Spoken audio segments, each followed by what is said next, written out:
Este video fue patrocinado por MedProcesos, una compañía especializada en acompañamiento integral para médicos en su proceso de residencia en Argentina, un país que ofrece anualmente más de 5.000 cupos, los cuales se definen únicamente por el puntaje obtenido en el examen de admisión nacional y en donde te garantizan un sueldo mientras haces la residencia. Si te llega a interesar, solicita una asesoría completamente gratuita en el link de la descripción. Y si decides hacer el proceso, obtendrás un descuento de $100 si dices que vas de parte de Tutorías Medicina Interna. Bienvenidos a este capítulo de Al día con las guías, que vamos a hablar acerca de la ADA 2025 que han estado pidiendo un montón. Espero que lo disfruten. Aprovecho para recordarles que pueden adquirir mi diploma de medicina interna en la plataforma de www.grupomedi.com. El link se los dejo en la descripción, junto con el resto de la oferta académica que tenemos disponible para ustedes, que es súper variada y de la más alta calidad. Entonces, arranquemos. Empecemos con los principales cambios. ¿Y qué les podría decir yo relacionado con esto? Les podría decir que no hay muchos. Les podría decir que la guía se volvió mucho más extensa y, en mi opinión, muchísimo más tediosa de leer. Porque siento que le meten mucho a cosas que obviamente son importantes, pero que hacen que uno se pierda en la lectura y que uno no le ponga cuidado quizá a las cosas verdaderamente importantes que podrían impactar en los desenlaces a largo plazo de los pacientes. Entonces traté de coger lo importante, lo que realmente creo que sirve para nuestra práctica clínica, y pues nada, espero que lo disfruten. Principales cambios. Lo primero es que recomiendan el uso de monitoreo continuo de glucosa en pacientes con diabetes mellitus tipo 2, incluso cuando no están utilizando insulina. Esto es nuevo porque antes solo lo recomendaban en los pacientes que estaban en manejo con inyectables. Número 2, adicionan todo lo nuevo que ha salido de evidencia de los GLP-1 de beneficios cardiovasculares a nivel de falla cardíaca y renales, pues con el estudio que es el FLOW, que hablaremos más adelante. Ahondan un poquito más en el manejo de obesidad y particularmente de la enfermedad metabólica hepática, sobre todo por la salida del nuevo medicamento que es el resmetirón, que también hablaremos de eso más adelante. Hablan un poco del consumo de cannabis y el riesgo asociado que lleva a cetoacidosis diabética. Hablan y ahondan mucho más en el manejo nutricional y psicoterapéutico. Aquí ahondan mucho en el adecuado manejo del lenguaje. Muchísimo hablan de eso. Y algo que sí es muy nuevo, que surge a raíz del consenso que sale el año pasado de manejo de crisis hiperglicémicas. Ahondan muchísimo en crisis hiperglicémicas. Antes la ADA no tenía prácticamente nada de esto. Ahorita ya tiene todo un apartado de criterios diagnósticos, manejo y demás, que también revisaremos en su momento. Con eso en mente, entonces, adentrémonos en lo primero, que es la introducción, y como siempre definamos qué es la enfermedad. La diabetes es un conjunto de condiciones, es decir, que hay varias entidades que llevan a la diabetes, que llevan precisamente una alteración en el metabolismo de la glucosa, generando una subutilización de la glucosa, pero una mayor producción, lo que lleva a hiperglicemia. Hay azúcar en la sangre que no estoy utilizando y mi cuerpo además está produciendo más. Entonces eso lleva a una hiperglicemia persistente. Esta enfermedad es importante porque pues es una epidemia básicamente mundial y muchas personas no están controladas. Fíjense como solo la mitad de los pacientes llegan a las metas de hemoglobina glicada. Y esto, si uno lo suma a lo que sería, por ejemplo, metas de LDL, metas de tensión arterial, pues hace que la estadística caiga aún mucho más de los pacientes que, por ejemplo, tienen las tres en metas. ¿Listo? ¿Qué implica esto? Que hay una alta morbimortalidad y por ende un altísimo costo de enfermedad. Nada más en Estados Unidos hablamos de 413 billones de dólares americanos anuales. ¿Listo? Por eso digamos que es muy importante implementar un modelo de atención crónica, y ese modelo de atención crónica debe ser centrado en el paciente. ¿Por qué? Porque un modelo de atención bien estructurado, centrado en el paciente, ha demostrado que reduce las complicaciones médicas y por ende disminuye esos costos tan altos que estábamos mencionando en salud. Dentro de esto es muy importante hacer uso de tecnologías como la telemedicina para llegar a más pacientes, para que sea más accesible para todos, y es muy importante que se garantice la atención por especialistas, porque por ejemplo en Estados Unidos, que son las estadísticas que utiliza la ADA, solo el 9% de los pacientes con diabetes mellitus ve al endocrinólogo. Esto no quiere decir que todos los pacientes con diabetes requieran de un endocrinólogo, pero muy probablemente es más del 9% el que requiere una visita por un endocrinólogo, por lo menos de manera anual. Y dentro de este modelo de atención crónica es muy importante incluir un abordaje social de la atención. Se centran muchísimo y hablan bastante de todo lo que son los determinantes sociales en salud, que son todas esas condiciones políticas, económicas, ambientales y sociales que perjudican a la enfermedad, que impiden que haya un adecuado control de la enfermedad. Entonces hablan bastante de eso. Y dentro de esto está, por ejemplo, lo que sería la seguridad alimentaria, la seguridad habitacional, el estatus de migrante, la población agricultora, barreras de lenguaje, el bajo entendimiento médico es súper importante en esto porque los pacientes no entienden su enfermedad y no entienden la importancia. Y hablan de algo que a mí me parece muy valioso y es incluir a la industria en las estrategias de reducción de precio de medicamentos para pues hacer una adecuada regulación de lo mismo que sabemos que en países que no sé, por ejemplo no son Colombia, la regulación de los precios de medicamentos a veces es muy mala y eso lleva a que el costo de bolsillo de los pacientes cuando tienen una enfermedad esta sea altísima. Teniendo todo esto en mente, entonces hablemos de cómo se clasifica la diabetes mellitus. Y la diabetes mellitus se clasifica en tipo 1, en tipo 2, en causas específicas y en gestacional. No existe tipo 3, no existe tipo 4, nada de eso. Tipo 1, que va a ser la autoinmune. Tipo 2, que va a ser la más común de todas, debido a resistencia a la insulina con pérdida progresiva de la síntesis de insulina, que es toda esta condición metabólica que ocurre asociada a un síndrome metabólico, riesgo cardiovascular, etc.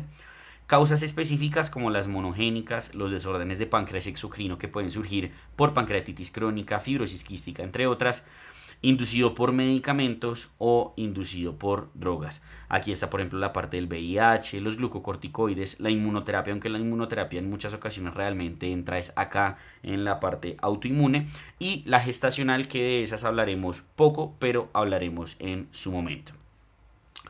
Se están haciendo esfuerzos por hacer una mejor clasificación porque antes era como muy diciente, sí, es tipo 1, es tipo 2, jóvenes, viejos, flacos, gordos, y ya sabemos que no es así. Hay una implicación mucho más importante en la clasificación, necesitamos implicaciones genéticas, de metabolómica, fisiopatológicas para hacer una clasificación más apropiada y que esto nos lleve a un mejor manejo de los pacientes, pero pues para esto muy probablemente falte todavía bastante. Cada vez es más difícil diferenciar entre los dos tipos principales de diabetes, que son la tipo 1 y la tipo 2, que es lo que les decía antes. Decíamos tipo 1, jóvenes, niños, autoinmune, ahora y tipo 2 era ancianos, población obesa. Ya sabemos que no, esto está muy mezclado. De hecho, se dice que el 40% de los adultos que tienen diabetes mellitus tipo 1 están mal clasificados como diabetes mellitus tipo 2. Y hay pacientes con características mixtas. De hecho, la misma deja esa recomendación que hay personas que cumplen criterios para ambas y que se deberían manejar como tal, con insulina y con antihiperglicemiantes orales. Es debatible si existe o no el término LADA, que es la diabetes autoinmune pues de late onset o sí, como asociada a la población adulta joven, pero que es lo importante que vamos a ver que hay una diabetes tipo 1 insidiosa que debuta en la juventud o en la adultez temprana, es decir, no necesariamente el paciente diabético tipo 1 tiene que debutar en la niñez, pueden debutar cuando ya están por encima de la adolescencia. Y es muy importante que esto lo sepamos identificar y lo sepamos diferenciar, porque la diabetes tipo 2 puede tener anticuerpos y eso no quiere decir que entonces sea una diabetes tipo 1 insidiosa. Tenemos que saber diferenciar esto muy bien. ¿Y cómo lo podemos hacer? La guía nos ofrece este acrónimo para poder tener una guía para diferenciarlos, que es WWC. La AA hace referencia a age de edad. Si el paciente es menor de 45 años y empieza con diabetes, considere que puede ser una tipo 1. Autoinmunidad, si el paciente tiene antecedente personal o familiar de autoinmunidad, piense que puede ser una tipo 1, la B de índice de masa corporal menor a 25 y de background en cuanto a qué componente tiene, qué factores de riesgo y demás, y la C a control imposible sin insulina, que eso nos habla muy probablemente de la parte relacionada a el déficit en síntesis de insulina y comorbilidades, como por ejemplo tratamiento con inmunoterapia, que eso nos debe hacer pensar en una etiología autoinmune. ¿Listo? Teniendo eso en mente, vamos a hablar un poquito de cada una de ellas y empecemos con la diabetes tipo 2. La fisiopatología de la diabetes tipo 2 es multifactorial, es decir, que tiene un componente genético y un componente ambiental y tiene un curso insidioso de la enfermedad. Se demora años en desarrollarse y en presentarse. Por esto es raro que sufran una descompensación o una crisis hiperglicémica, pero cuando ocurre, la más común va a ser el estado hiperosmolar hiperglicémico, mientras que la cetoacidosis va a ser más común de la diabetes tipo 1, sin decir que no se puedan presentar la una en la otra. Y los factores de riesgo relacionados con este desorden multifactorial van a ser principalmente los factores del riesgo de síndrome metabólico, hipertensión, dislipidemia, sobrepeso, y aquí hay una importante carga genética asociada. De hecho, el componente genético de la diabetes mellitus tipo 2 es mayor que el de la diabetes mellitus tipo 1. Dado que es tan como relevante, se ha hablado de la posibilidad de hacer o no, por ejemplo, tamizaje en salud oral, sobre todo porque se ha visto una importante relación entre la diabetes mellitus tipo 2 y la enfermedad periodontal. Se dice que el 30% de los pacientes mayores de 30 años que van a salud oral y se les hace tamizaje pueden tener algún grado de disglicemia. Sin embargo, todavía falta evidencia para poder recomendar esto, decir que es costo efectivo y demás, porque pues básicamente toda la población mundial debería ir a salud oral por lo menos una vez al año. Entonces básicamente eso es hacer como un tamizaje poblacional. Entonces, ¿cómo funciona el tamizaje? Porque sí hay indicación de tamizaje, pero ya sabemos que no en salud oral. ¿A quiénes deberíamos tamizar? Deberíamos tamizar a los pacientes que tengan sobrepeso u obesidad y tengan alguna de las siguientes condiciones: un familiar de primer grado con diabetes, una etnicidad de alto riesgo, antecedente de enfermedad cardiovascular, hipertensión, dislipidemia, síndrome ovario poliquístico, sedentarismo y alguna asociación o alguna condición que me haga sospechar resistencia a la insulina, como obesidad severa, como enfermedad hepática esteatóxica, acantosis nígricas, entre otras. ¿Listo? Pero muy importante, así el paciente no tenga ninguna de estas condiciones, así el paciente no tenga sobrepeso u obesidad, si el paciente tiene ya 35 años o más, tiene indicación de tamizaje para diabetes. ¿Listo? Súper importante que tengamos eso en mente. ¿Y cada cuánto deberíamos tamizar a los pacientes? Los deberíamos tamizar cada 3 años, pero si mi paciente tiene alguna alteración en este tamizaje y tiene prediabetes, debería tamizarlo anualmente. ¿Listo? Eso es como lo más importante que deberíamos tener en mente. Y además de estos factores de riesgo que les mencioné, fíjense como el punto 6 nos dice individuales o individuos, perdón, en otros grupos de riesgo como pacientes con VIH, expuestos a medicamentos, evidencia de enfermedad periodontal, también debería considerarse la monitorización. Ya en el texto y no en la tabla nos hablan de que los pacientes con corticoides, con estatinas, con tiazidas, con antipsicóticos de segunda generación deberían de tamizarse al inicio y a las 12 a 16 semanas del inicio, esto específicamente en los antipsicóticos, y en VIH al diagnóstico, al cambiar la medicación y a los 3 a 6 meses de iniciar cualquier nuevo medicamento antirretroviral, también se debería de realizar un tamizaje. ¿Y con qué vamos a hacer este tamizaje? Con alguna de las siguientes tres pruebas: FPG, que es glicemia en ayunas, fasting plasma glucose; PTOG, que es la prueba de tolerancia oral a la glucosa; y hemoglobina glicada, o más bien hemoglobina glicada. Con alguna de estas tres podemos hacer el tamizaje. ¿Cuál es mejor o peor? Ya lo vamos a hablar ahorita más adelante. Se ha hablado de la posibilidad de utilizar un score de riesgo adicional que se podría pues implementar, que es este. Hablan de que se podría considerar en la recomendación, y que pues si uno aplica ese score en los pacientes y tiene 5 o más, pues debería de hacerles el tamizaje. Algo que me pareció interesante que está nuevo en esta guía, o que pues no sé, por lo menos yo no lo había leído en las ocasiones anteriores que he hecho la lectura de esta guía para hacer el video, es que hablan de la posibilidad de remisión de la enfermedad. Dicen: las intervenciones recientes con cambios nutricionales intensivos, ejercicio y nuevos medicamentos como los GLP-1 o la cirugía metabólica pueden llevar a remisión de la enfermedad. Antes solo lo hablaban en la parte de cirugía metabólica, pero ahora lo incluyen en general, de que un buen manejo de la enfermedad puede llevar a remisión. ¿Por qué? Porque antes casi siempre uno hablaba de que diabetes era una sentencia de muerte. El diabético se va a morir de diabetes. ¿Sí? El paciente con diabetes se va a morir de diabetes.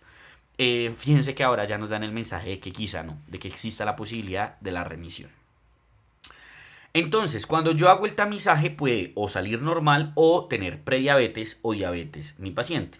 La prediabetes la voy a identificar si mi paciente tiene alguna de estas alteraciones: hemoglobina glicada entre 5,7 y 6,4%, glicemia en ayunas entre 100 y 125, y la PTOG a las 2 horas entre 140 y 200, aclarando que la PTOG debe ser con una carga de 75 gramos de glucosa.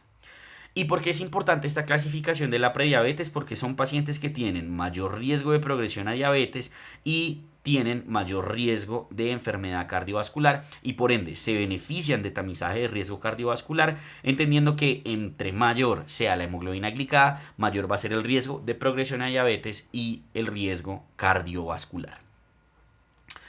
En cuanto al diagnóstico ya como tal de diabetes, no prediabetes sino diabetes, va a ser cuando los valores están por encima pues del rango de prediabetes. Entonces una hemoglobina glicada mayor a 6,5%, una glicemia en ayunas igual o mayor a 126 y una PTOG igual o mayor a 200 miligramos por decilitro van a estar en el rango de diabetes. Pero ojo, yo debo tener al menos dos resultados alterados. Esto no quiere decir que yo tenga que tomar las tres pruebas al tiempo. Yo idealmente debería tomar una y si sale alterada repetirla y si sale alterada nuevamente ya confirmo el diagnóstico. Sin embargo, ¿qué ocurre? A veces pues se piden al mismo tiempo y si las dos están alteradas, listo, confirmé el diagnóstico. O si se piden dos y una sale en diabetes y la otra no, voy a repetir el valor que está alterado en diabetes. Y si ese nuevamente está en rango de diabetes, pues simplemente voy a confirmar el diagnóstico. ¿Cuál va a ser el único escenario en el cual no voy a requerir de dos resultados alterados ni de una confirmación diagnóstica? En el escenario en el cual mi paciente tenga una glicemia al azar mayor a 200 y tenga síntomas sugestivos de hiperglicemia, que son las famosas P's de la diabetes: poliuria, polidipsia, polifagia, pérdida de peso. ¿Listo? Si mi paciente tiene eso, tiene diagnóstico de diabetes inmediatamente y no requiero de ninguna otra confirmación. Consideraciones importantes a tener en cuenta de las pruebas que les mencionaba. Número 1, la PTOG, que es la prueba de tolerancia oral a la glucosa, es la prueba que tiene el mejor rendimiento. Y va a ser la prueba de elección en condiciones de alto riesgo, como por ejemplo fibrosis quística o la posibilidad de diabetes post-trasplante. Además, específicamente en prediabetes, las intervenciones que se han demostrado que previenen que la prediabetes progrese a diabetes están basadas en medición de PTOG.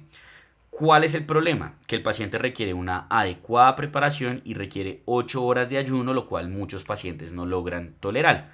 Es importante eso. Además, pues hay condiciones como la actividad física, las enfermedades o el estrés agudo que pueden alterar el resultado. Y también los pacientes requieren una preparación adecuada, que es un consumo de al menos 150 gramos de carbohidratos en los 3 días previos a la realización de la prueba.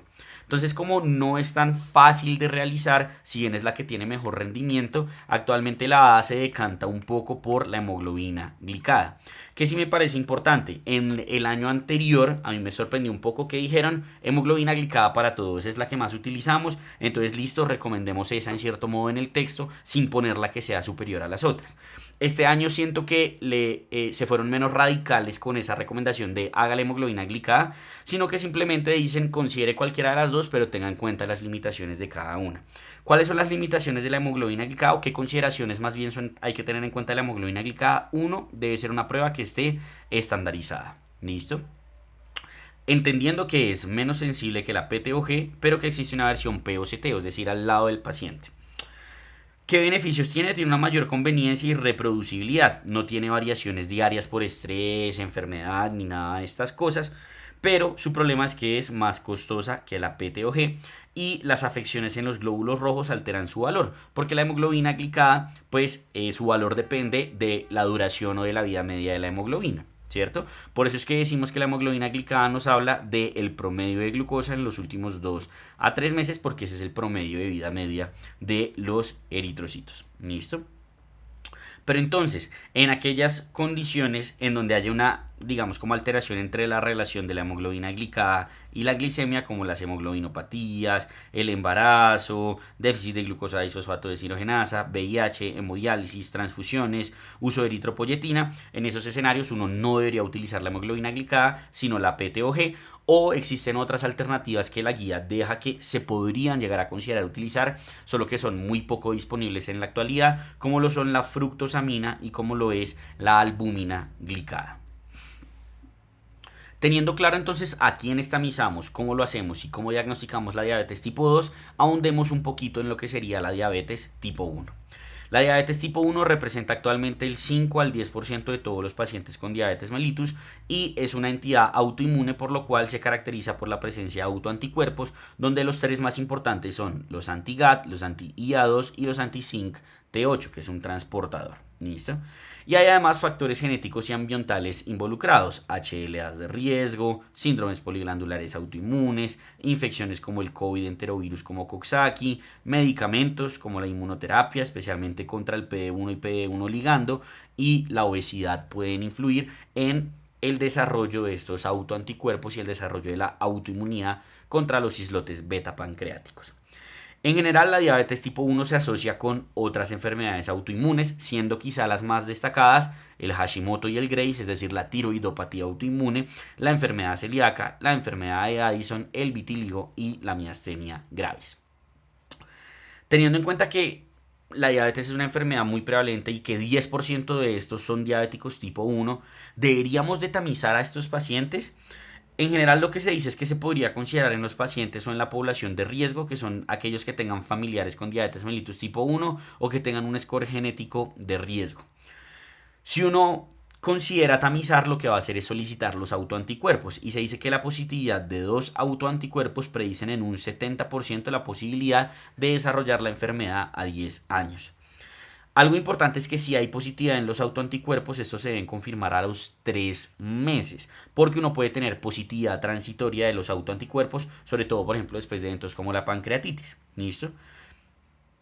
Dejan como en el texto de si serviría o no hacer una tamización generalizada de esta entidad por evidencia, pues digamos como en población general. Incluso muestran como países como Italia ya lo están indicando en conjunto con el tamizaje de enfermedad celíaca, pero por ahora no dejan una recomendación formal, dado que consideran que no hay la evidencia suficiente para decir si debemos tamizar a todos los pacientes para diabetes mellitus tipo 1.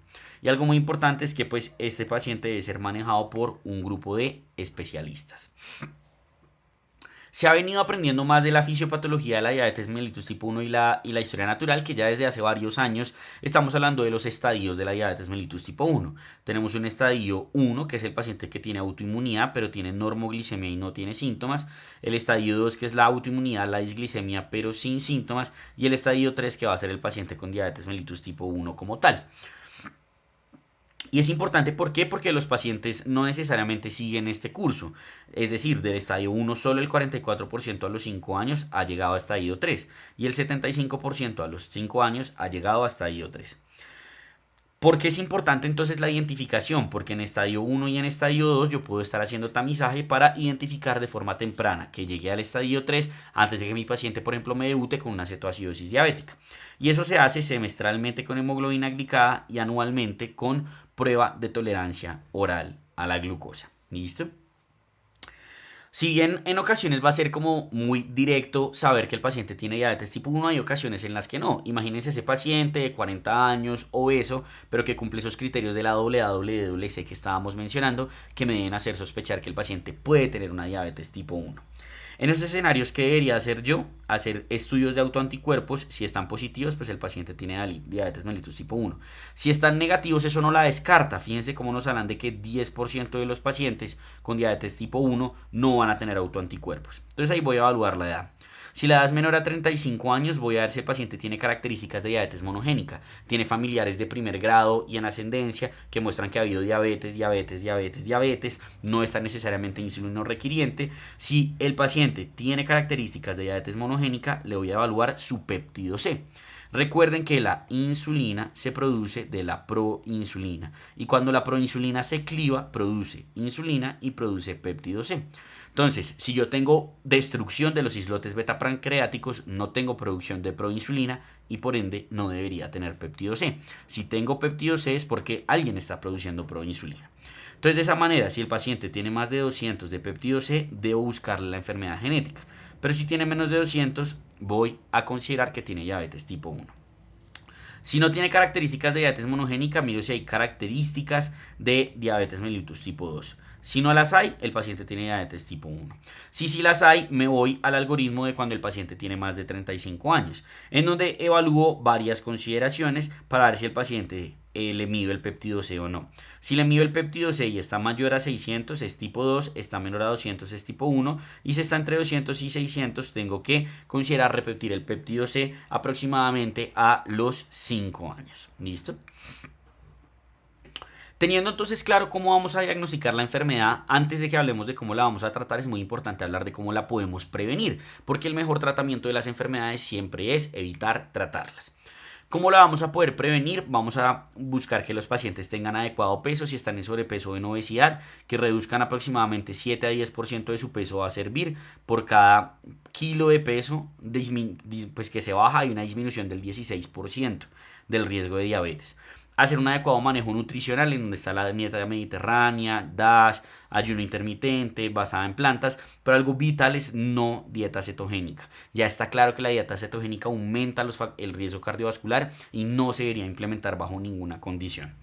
No existe como tal un valor ideal de macro o micronutrientes, es mejor hablar de patrones de alimentación y lo que sí dejan es siempre pues digamos recomiendan hacer uso de comidas densas nutricionalmente, que son aquellas que tienen bajas calorías pero tienen muchos macronutrientes. Idealmente estos pacientes deberían ser valorados y seguidos por nutrición y algo es que no se deberían dejar de recomendar endulzantes. Seguramente hace 2 años todos vieron que salió que los endulzantes aumentaban el riesgo de cáncer. Pero pues ese es un aumento del riesgo relativo. El aumento absoluto del riesgo realmente es muy bajo, por lo cual no se deberían dejar de recomendar. Higiene del sueño es súper importante. Esto me parece importante porque le meten bastante protagonismo en esta guía, cosa que no tenía en las anteriores, en donde dejan claro que la falta o el exceso de sueño, entendido como menos de 6 horas o más de 9 horas respectivamente, aumentan el riesgo de diabetes.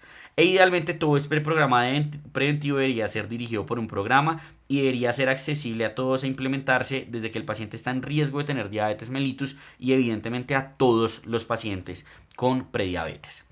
El ejercicio va a ser fundamental, la recomendación de siempre, 150 minutos de actividad física a la semana, máximo 75 minutos de fuerza, que son 2 a 3 sesiones semanales, el resto idealmente debería ser ejercicio aeróbico de moderada intensidad e idealmente se debe dividir en varias sesiones, no es que el paciente vaya un día a la semana a hacer los 150 minutos.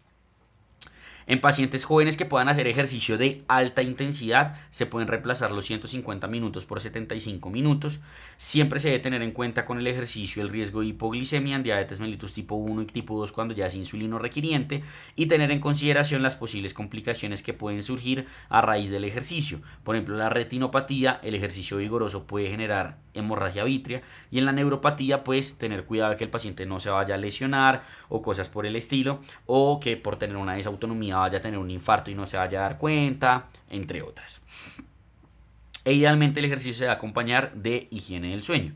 Y aquí está como todo lo relacionado con la higiene del sueño y con lo que sería la parte del ejercicio y el impacto que tiene cada uno de los parámetros, no solo glicémicos, sino metabólicos que pueden influir en la diabetes, ¿cierto? Entonces fíjense cómo la verde es lo que sería los que tienen alta evidencia y como casi todo tiene muy buena evidencia en términos de disminuir insulina, en disminuir hemoglobina glicada está el ejercicio y la higiene del sueño, lo mismo en hemoglobina glicada, lo mismo en lípidos, entonces es muy importante hacer un adecuado entrenamiento para el paciente en hacer ejercicio. Ahora ustedes dirán, ¿habrá algún medicamento que me ayude a prevenir diabetes mellitus? La respuesta es que sí, pero la recomendación, 1, solo está en prediabetes y 2, es en ciertos pacientes que tienen prediabetes. Y el único medicamento que tiene una recomendación formal es la metformina. Y se va a indicar en aquellos pacientes que tengan 25 a 60 años, índice de masa corporal mayor o igual a 35, que tengan parámetros glicémicos altos, una hemoglobina en ayunas, glicemia en ayunas mayor a 110, una hemoglobina glicada mayor a 6% y en pacientes que hayan tenido antecedente de diabetes gestacional. ¿Por qué? Porque son aquellos pacientes en los cuales la metformina realmente genera un impacto que es al nivel de los cambios en estilo de vida, que es mayor al 40%. ¿Listo? ¿Hay evidencia con otros medicamentos? La respuesta es sí, hay estudios con SGLT2, con GLP-1, pero de momento no se ha demostrado una magnitud como la que se ha demostrado con la metformina y siempre recordar que si yo inicio metformina debo monitorizar déficit de B12 antes del tratamiento y después de haberlo iniciado. Dentro de la parte de la prevención en el paciente en riesgo o ya con diagnóstico de prediabetes, es muy importante el manejo del riesgo cardiovascular. Hablamos de que la diabetes mellitus tipo 2 es una condición metabólica y que se acompaña de múltiples comorbilidades metabólicas. Los pacientes que son prediabéticos suelen ser comórbidos. Y las comorbilidades se deben manejar de manera adecuada porque el manejo combinado de todos los factores de riesgo cardiovascular impacta no solo en que el paciente no progrese a diabetes, sino en su pronóstico como tal de vida, en su pronóstico cardiovascular. Es muy importante saber que si bien las estatinas aumentan el riesgo de diabetes mellitus tipo 2, este aumento es mínimo y nunca va a superar los beneficios que otorgan las estatinas, por lo cual esto nunca va a contraindicar su uso. Porque mi paciente sea prediabético, jamás en la vida le voy a quitar la estatina. La cesación del tabaquismo es súper importante y esto incluye en general cualquier tipo de tabaquismo, o sea, fumar vape o fumar marihuana también aumentan el riesgo de diabetes y se debe disminuir su consumo, idealmente evitarlo. Y dejan una recomendación que está desde el año pasado que a mí siempre me ha llamado la atención, que es que en los prediabéticos que han tenido una ACV se puede considerar el inicio de la pioglitazona porque disminuyó MACE y progresión a diabetes mellitus en el estudio IRIS, pero siempre tener en cuenta los eventos adversos de la pioglitazona, fracturas, edema, cardiotoxicidad, etcétera. Ahora, en diabetes mellitus tipo 1, ¿hay algo? La respuesta es sí, tenemos el teplizumab, que el teplizumab se recomienda a los pacientes que tienen estadio 2 de diabetes mellitus tipo 1 y tienen más de 8 años, es decir, en estadio 1 no, sino en estadio 2. Si los cambios en estilo de vida mejoran o no o disminuyen la probabilidad de progresión a diabetes tipo 1 es algo que no tiene mucha evidencia. Todo lo que yo les hablé de manejo de riesgo cardiovascular, metformina y demás, pues es en diabéticos tipo 2 o en prediabetes con riesgo de diabetes tipo 2. En diabetes mellitus tipo 1, estadio 1 o estadio 2, pues de momento lo único que tiene algo de evidencia es el ejercicio y lo que sería esta recomendación que les estaba mencionando del teplizumab. ¿Listo? Valoración inicial que tenemos que tener, o sea, yo ya diagnostiqué a mi paciente con diabetes, que debería evaluarle al momento del diagnóstico. Uno, el riesgo de complicaciones, ver su riesgo cardiovascular, ver si tiene retinopatía, neuropatía, compromiso metabólico hepático, etcétera. Dos, establecer la meta, establecer cuáles van a ser mis metas de hemoglobina glicada, hipertensión, de manejo, etcétera. Tres, establecer un plan de manejo no farmacológico y farmacológico. Y cuatro, referir al paciente a donde tenga que referirlo, ¿cierto? Remitirlo a donde tenga que remitirlo. Eso va a ser parte de la valoración inicial. Y es muy importante que en todo este proceso, desde el inicio del diagnóstico hasta la prevención y lo que sería toda la valoración inicial, se debe hacer una inclusión del paciente. Los objetivos del manejo deben estar guiados por lo que realmente quiere el paciente. Y aquí es muy importante hacer un adecuado uso del lenguaje, no juzgar al paciente por, no sé, por tener un índice de masa corporal aumentado, no estigmatizar a los pacientes por una condición o algo por el estilo. Y algo muy importante es que siempre sea centrado en la persona. Entonces se habla de que se puede decir paciente que vive con diabetes o incluso hablan de que uno puede decir solo paciente con diabetes, pero no decir paciente diabético. Yo lo reconozco, yo personalmente me falta mejorar en eso. De hecho creo que en el video ya la he embarrado en eso, pero pues la idea es que todos poco a poco vayamos mejorando nuestro adecuado uso del lenguaje para no estigmatizar y no hacer un lenguaje que genere juzgamiento o imposiciones sobre nuestros pacientes. Y dentro de la inclusión del paciente hay algo muy importante, de hecho le dedican un montón a esto en la guía, pero me pareció que esto es lo que realmente tenemos que saber nosotros, que es lo que se conoce como los DESMES, ¿cierto? Que es Diabetes Self-Management Education and Support. Entonces, aquí es que el paciente tenga la capacidad de autocontrolar su enfermedad a través de educación y de soporte, porque así el paciente va a saber cuándo está mal, cuándo está bien, qué ajustes puede hacer, cuándo buscar ayuda, lo cual es fundamental en esta enfermedad. Y nos dicen que hay 5 momentos críticos en donde deberíamos reforzar e implementar los DESMES, que es al diagnóstico, anualmente, cuando no esté cumpliendo las metas, cuando se complique o cuando hayan transiciones en la vida. La adolescencia a la adultez a la vejez y así sucesivamente. Y en los DESMES es muy importante considerar la posibilidad del uso de telemedicina y de tecnología. Una vez entonces yo ya diagnostiqué a mi paciente con diabetes, le inicié, establecí todas sus metas de manejo inicial y demás, establecí toda la parte de la prevención. ¿Cómo lo voy a controlar? Le voy a evaluar el estatus glicémico mediante la hemoglobina glicada o mediante monitoreo continuo de glucosa y esto lo voy a hacer al menos 2 veces en el año o más frecuentemente en los pacientes que todavía no hayan logrado su meta o que hayan tenido cambios recientes en el manejo de la enfermedad. ¿Listo? Para el control, en general, como les mencioné, lo voy a hacer a través de lo que sería hemoglobina glicada. La hemoglobina glicada, la meta general, aunque ya vamos a hablar un poquito de eso, es de 7%, que eso se traduce más o menos en una glicemia preprandial de 80 a 130 y en una postprandial menor a 180. Y la hemoglobina glicada, en teoría, pues lo que me hace, yo les había dicho, es mencionarme o hacerme una evidencia de cómo ha estado la hemoglobina glicada en los últimos 2 a 3 meses. Y aquí está más o menos. Si yo tengo una hemoglobina glicada de 7, quiere decir que mi glicemia promedio ha estado en 154. Si yo tengo una hemoglobina glicada de 10, es 240. Y ahí está la relación. Y esto a veces sirve incluso para educación de los pacientes. Uno le dice, vea, su hemoglobina glicada está en 12, usted normalmente debería tener menos de 140 de glucosa en ayunas y normalmente está teniendo casi 300, o sea, está casi al doble, más del doble. Y eso sirve para hacer como concientización de la enfermedad en los pacientes. Si bien el control se hace casi siempre con hemoglobina glicada, pues cada vez más está entrando la tecnología en el manejo de la diabetes y específicamente lo que conocemos como el monitoreo continuo de glucosa. El monitoreo continuo de glucosa lo que hace es evaluar la glicemia intersticial en los pacientes durante 14 días y después de 14 días nos permite hacer una, digamos, como valoración mucho más completa e integral del control de la diabetes en estos pacientes, ¿cierto? ¿Cómo hace eso? A través de diversas métricas. Lo primero es el tiempo de uso, que siempre debe ser pues más de 14 días, y el porcentaje activo de uso, que debe ser mayor al 70%. Si el paciente cumple estas dos condiciones, entonces puedo analizar las métricas que me están otorgando, ¿cierto?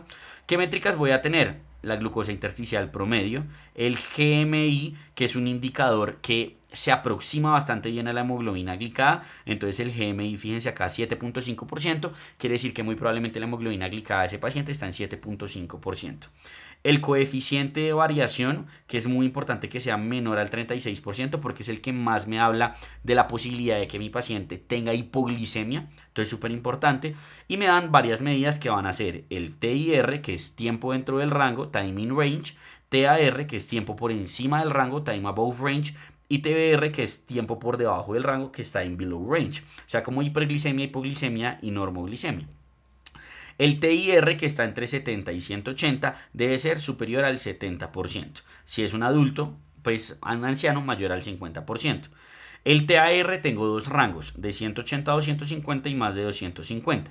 Este debería ser menor al 25 y al 5% respectivamente, o en ancianos menor al 50 y al 10%. Y el TBR también tiene dos rangos, 54 a 70 y menor a 54.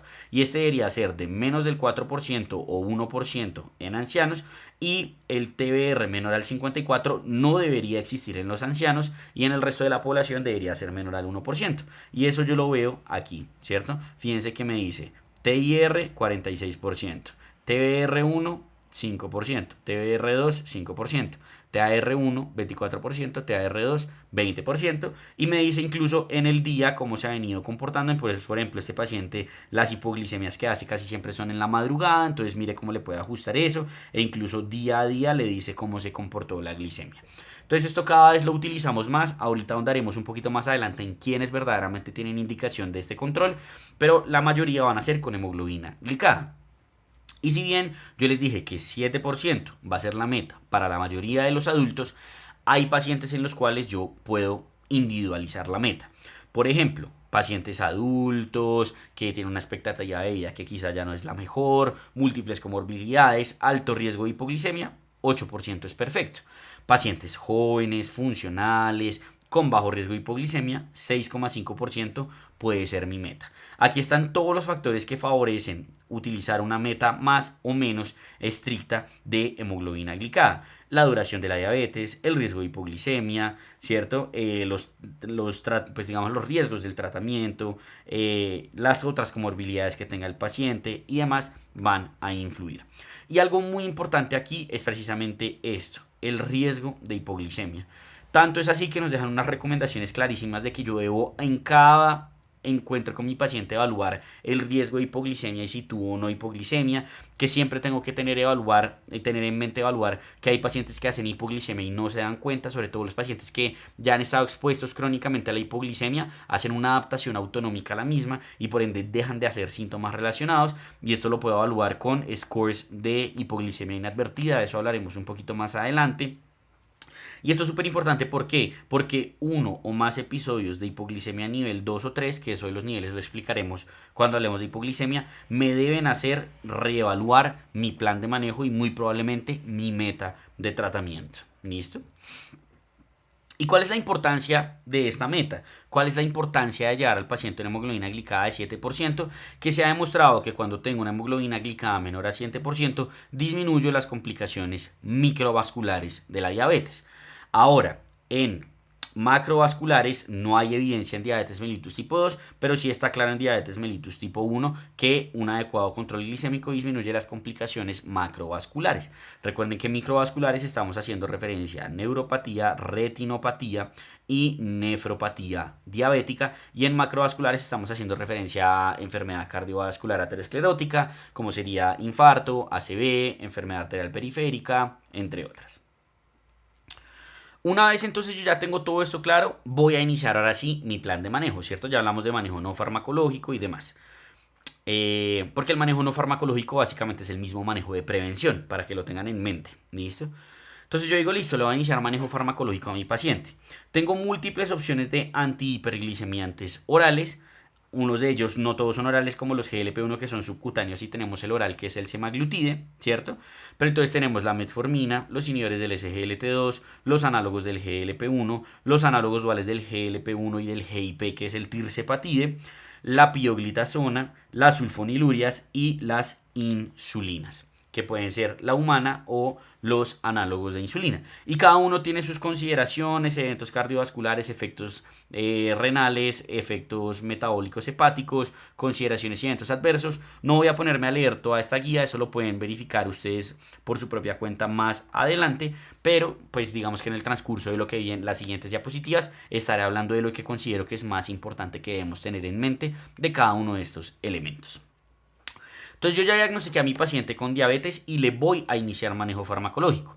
En prediabetes yo solo iniciaba manejo farmacológico si se cumplían esas condiciones que les comenté de la metformina. Pero si mi paciente tiene diabetes tipo 2, le inicio manejo farmacológico. ¿Listo? Y ese inicio de manejo farmacológico lo primero que me va a preguntar son estas tres cosas. Primera pregunta, ¿mi paciente tiene enfermedad cardiovascular o alto riesgo cardiovascular? Segunda pregunta, ¿mi paciente tiene falla cardíaca o enfermedad renal crónica por la diabetes, es decir, enfermedad renal diabética? O incluso enfermedad renal crónica no diabética, diría yo, pero la más importante es la diabética. Y número 3, mi paciente tiene obesidad o tiene enfermedad metabólica hepática, es decir, esteatosis hepática. ¿Por qué? Porque esto me va a determinar qué medicamento le voy a iniciar. La enfermedad cardiovascular o alto riesgo cardiovascular, ese paciente se beneficia de análogos del GLP-1 o de inhibidores del SGLT2 porque han demostrado que independiente del control glicémico disminuyen los eventos adversos cardiovasculares mayores. De los análogos del GLP-1 el lixisenatide y el exenatide no, y de los inhibidores del SGLT2 la ertuglifosina no, pero todos los demás sí tienen evidencia.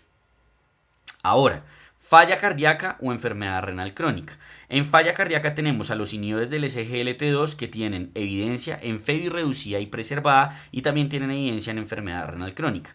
Y tenemos los análogos del GLP-1 con evidencia en FEBI preservada, ya con evidencia en enfermedad renal diabética, pero algo importante es que la evidencia que tenemos en FEBI preservada es sobre todo en mejoría sintomática y de calidad de vida. Pero literalmente como a los 2 días de que sacaron la A 2025, salió un estudio que es el Summit, que nos demostró un beneficio ya claro, no en síntomas, sino en desenlaces importantes en falla cardíaca. ¿Listo? Entonces, importante que lo tengamos en mente. Y algo también importante a tener en mente es que este beneficio cardiovascular se decía que no aplicaba para los análogos del GLP-1 orales, que realmente solo es el semaglutide oral el que tenemos. Pero ya también tenemos un estudio nuevo que salió que tiene beneficio cardiovascular el semaglutide, para que lo tengamos en mente. Y en cuanto a obesidad, digamos que ahí los análogos de GLP-1 van a ser los más importantes para ambos y la pioglitazona únicamente para la esteatosis hepática como para tenerlo en consideración. Anteriormente, creo que en los últimos 3 años yo había utilizado las mismas diapositivas para hablar de los beneficios de GLP-1 SGLT2. Creo que ya eso todos lo sabemos, ya todos sabemos la gran mayoría de los estudios que demuestran eso, por lo cual ya no voy a ahondar casi en eso. Voy a ahondar en qué es lo nuevo que tenemos de recomendaciones. Recomendaciones nuevas. Número 1. En adultos con diabetes tipo 2 y falla cardíaca con fracción de eyección preservada, los GLP-1 tienen beneficio en reducir síntomas relacionados. Ojo, les dije, ya hay un estudio que muestra beneficio también en desenlaces importantes. Número 2. La combinación de pioglitazona con GLP-1 se puede considerar en los pacientes que tengan esteatosis hepática con evidencia en biopsia de fibrosis. ¿Listo? Hay estudios que ya demostraron reducción de fibrosis de GLP-1, en su mayoría fase 2, pero igual por eso dejan la recomendación. Y número 3, para reducir el riesgo cardiovascular y la progresión de enfermedad renal en pacientes con diabetes y enfermedad renal crónica, los GLP-1 ya tienen beneficio, pues aquí dice con el beneficio demostrado, aquí principalmente el que tiene estudio dirigido es el semaglutide, tenemos evidencia indirecta con tirzepatide, pero estudio dirigido, el semaglutide es el que tenemos con el estudio FLOW, ¿listo? Entonces esas son como las 3 nuevas recomendaciones que tenemos. Y este es el algoritmo entonces que deberíamos implementar. Tengo un paciente, le diagnostico diabetes mellitus tipo 2, hago toda la parte del manejo no farmacológico con educación, evalúo los determinantes sociales de la salud, hago toda la parte de manejo no farmacológico de cesación de tabaquismo, de ejercicio, de dieta y le inicio manejo farmacológico. El manejo farmacológico va a depender de las 3 preguntas que les dije. ¿Tiene enfermedad cardiovascular o tiene alto riesgo cardiovascular? Le voy a poner o un GLP-1 o un SGLT2. Tiene falla cardíaca, le voy a poner un SGLT2. Tiene enfermedad renal crónica, le voy a poner idealmente un SGLT2 o un GLP-1 con evidencia de beneficio renal. Si mi paciente no tiene nada de eso, pero tiene sobrepeso u obesidad, me voy a ir por una terapia que tenga beneficio de peso, que normalmente va a ser el GLP-1. Y si por el contrario no hay ninguna de esas consideraciones, pues voy a evaluar qué tanto necesito disminuirle la glicemia y cuál es su riesgo de hipoglicemia. Y basado en eso voy a escoger entre los otros que hemos mencionado, que sería pioglitazona, sulfonilurias, inhibidores del DPP4, metformina, etc. Importantísimo, la metformina ya no está aquí arriba. Antes siempre decían metformina más esto, ya no. Monoterapia con SGLT2, monoterapia con análogos del GLP-1 son una opción, son una realidad y deberíamos de considerarlos en el momento. ¿Listo? Consideraciones adicionales en el manejo de la diabetes mellitus tipo 2. ¿Cuándo debería iniciar terapia dual con 2 medicamentos de una vez? Siempre que mi paciente esté 1,5% lejos de la meta. Si mi meta va a ser de 7% y mi paciente debutó con 8,5%, hágale terapia dual que idealmente incluya un análogo del GLP-1 o el tirzepatide. Insulinoterapia, ¿cuándo le voy a poner a mi paciente? Todo paciente que debute con hemoglobina glicada por encima de 10%. Todo paciente que debute con glicemia mayor a 300. O todo paciente que tenga signos de fallo de célula beta, que son las P's que ya habíamos mencionado, los síntomas de hiperglicemia asociado a lo anterior, ese paciente requiere de insulinoterapia. Y hay un grupo muy importante que tenemos que abordar de medicamentos que son los inyectables, que básicamente son tirzepatide, análogos de GLP-1 e insulinas. En general, si yo tengo un paciente que tiene indicación de inyectables, porque ya tiene metformina, tiene 2-3 medicamentos orales y no ha logrado un adecuado control glicémico, siempre voy a preferir el GLP-1. La única posible excepción sería hemoglobina glicada mayor a 10%, irse por insulina, aunque esto también cada vez tiene más evidencia de que pueden servir los GLP-1. También al intensificar puedo considerar utilizar los duales, es decir, la combinación de GLP-1 con insulina como el Sultofi o el Soliqua. Muy importante, iniciar medicamentos inyectables, sobre todo iniciar insulina, no es indicación de retirar los antidiabéticos orales que yo ya tengo iniciados en mi paciente. No se les ocurra quitarle un inhibidor del SGLT2, un análogo del GLP-1, a un paciente porque le van a poner insulina. Le están quitando ese beneficio cardiovascular que mencionamos que tenían. ¿Cuándo sí o qué medicamentos sí podría considerar no poner o retirar? Meglitinidas, sulfonilurias por riesgo de hipoglicemia e inhibidores del DPP4.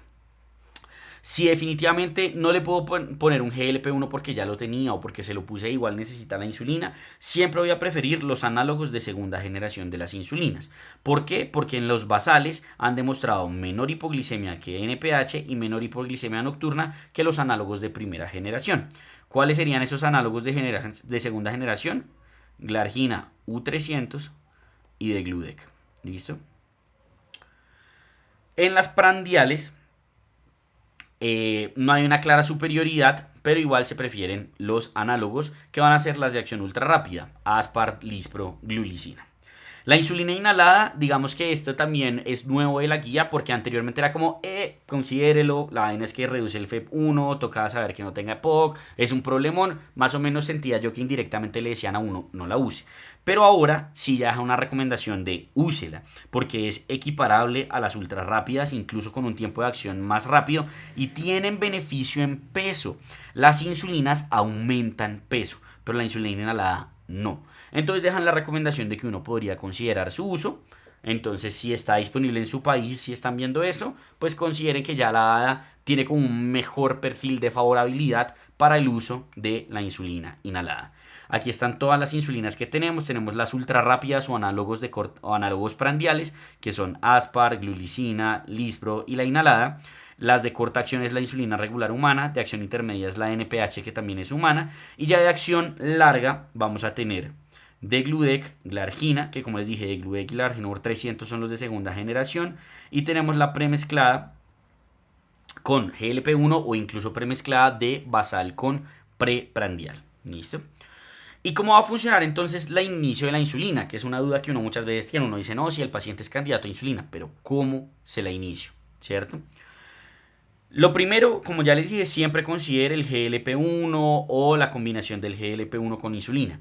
En esa combinación es muy importante que tengamos en cuenta algo, y es que cuando yo combino, cuando uso Soliqua o Degludec, que es la combinación de GLP-1 con una insulina, la dosis está marcada por las unidades de insulina, y eso hace que la dosis del GLP-1 sea mucho menor a la de los estudios que demostraron beneficio cardiovascular. Entonces, si yo estoy utilizando el análogo del GLP-1 por obesidad o por beneficio cardiovascular, esto nunca va a ser una opción, porque utilizaría una dosis que es inapropiada del análogo del GLP-1. Esto es solo si estoy intensificando por mal control glicémico. ¿Listo? La combinación. Entonces, si mi paciente es candidato a inyectables porque ya tiene 2, 3 medicamentos orales y no ha mejorado, o por alguna otra razón, mi primera pregunta siempre va a ser, ¿ya tiene GLP-1? Si no, ¿por qué no lo tiene todavía? Y si se lo puedo poner, se lo pongo. Si pese a eso el paciente está por fuera de la meta, entonces yo digo no, ya necesita una insulina. Y la insulina puede ser basal o preprandial. Basal es la que pongo una vez al día o 2 veces al día en el caso de la NPH, y preprandial va a ser la que uso antes de las comidas. Siempre voy a empezar con una basal. ¿Y cómo la voy a empezar? A 10 unidades o a 0.1 a 0.2 unidades por kilo. ¿Y qué voy a hacer? Todo paciente que yo le inicio insulinas va a tener un glucómetro y va a tener educación del uso del glucómetro. Yo le voy a decir, monitorícese la glucometría antes de la comida, siempre, y en la noche. Si después de aproximadamente 3 días usted se da cuenta que todo el tiempo está por encima de 130, ajuste.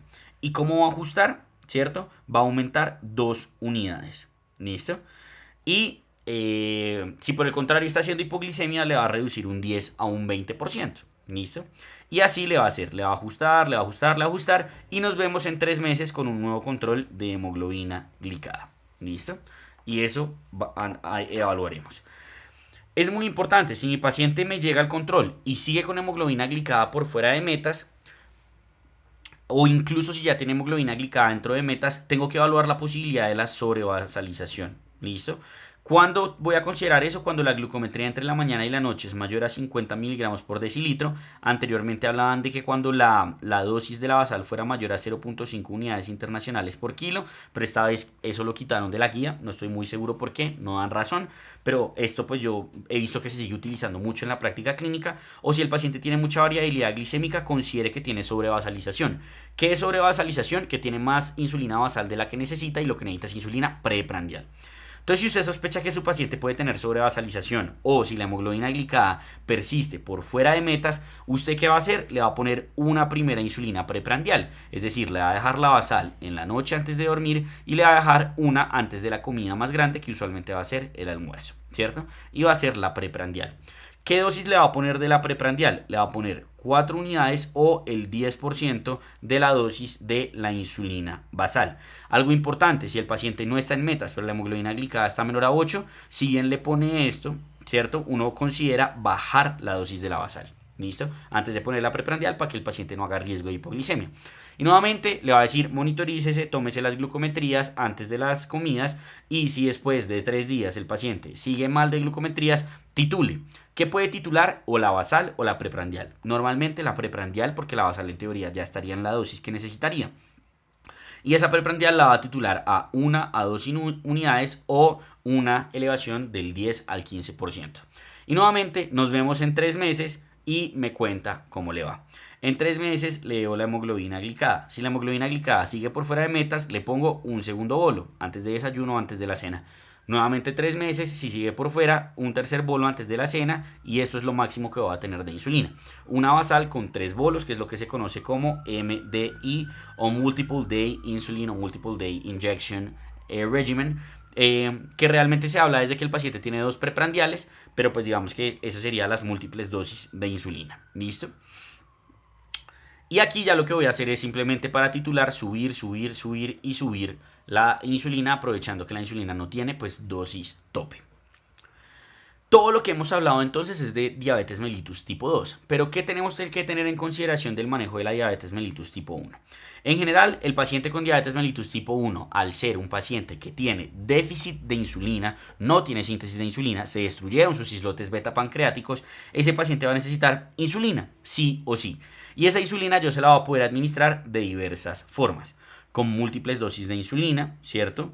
Se lo puedo administrar con basal bolo o con un bolo o con 2 bolos. O algo muy importante es con un esquema de infusión continua, lo que conocemos como la bomba de insulina o el páncreas artificial que mencionan en noticias y cosas por el estilo. ¿Listo?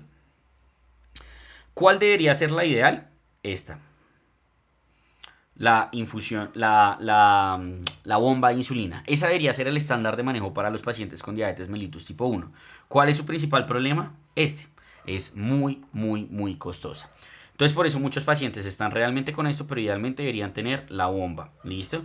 Y aquí es fundamental la educación. Los pacientes con diabetes mellitus tipo 1 necesitan sí o sí educación, porque lo ideal es que si yo estoy en esquemas de bolos preprandiales con ellos, esos bolos preprandiales no deberían ser fijos, a diferencia del paciente con diabetes mellitus tipo 2. Deberían depender del conteo de carbohidratos. Y ese paciente necesita saber qué significa un ratio, qué significa una sensibilidad, y con eso saber cómo ajustarse. ¿Qué consideraciones debo tener aquí? Debo preferir siempre los análogos de insulina o la insulina inhalada si voy a utilizar estas inyecciones y si no, pues idealmente el sistema de infusión. Todos los pacientes con diabetes mellitus tipo 1 deberían ser candidatos a monitoreo continuo de glucosa. Si se va a utilizar el esquema de inyecciones, preferir esferos que agujas para la aplicación de la insulina. Y algo importante es que pues hay mucha duda de si se podrían no utilizar los hiperglicemiantes orales en estos pacientes. Tenemos estudios con Pranluntie, GLP-1, inhibidores del SGLT2 con potencial beneficio, pero de momento ninguno para, digamos, como recomendarlo. ¿Listo? Para toda esta parte de la educación, para el conteo de carbohidratos, para la sensibilidad, para el ratio, hay aplicaciones que son de gran utilidad. Diabetes M es la que más utilizaban donde yo me formé. Hace poco que estuve en El Salvador me comentaron una que me dice pues un endocrinólogo de allá, que es amigo mío, que es mejor que social diabetes. Entonces pues nada, también se las dejo como recomendación si llegan a tener pacientes o familiares que tengan esta enfermedad.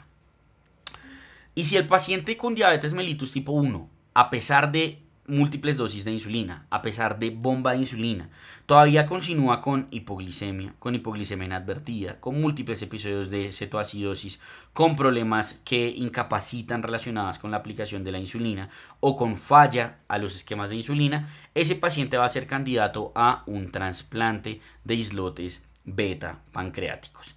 O si mi paciente tiene una enfermedad renal crónica que es candidata a trasplante, debería hacerle un trasplante simultáneo. ¿Por qué? Porque pues si yo ya lo voy a inmunosuprimir para el trasplante renal, pues de una vez, pues digamos como que arreglémosle entre comillas el problema de la diabetes tipo 1 y hagámosle trasplante pues simultáneo de los dos, ¿cierto? Pero pues eso sería lo que se podría considerar.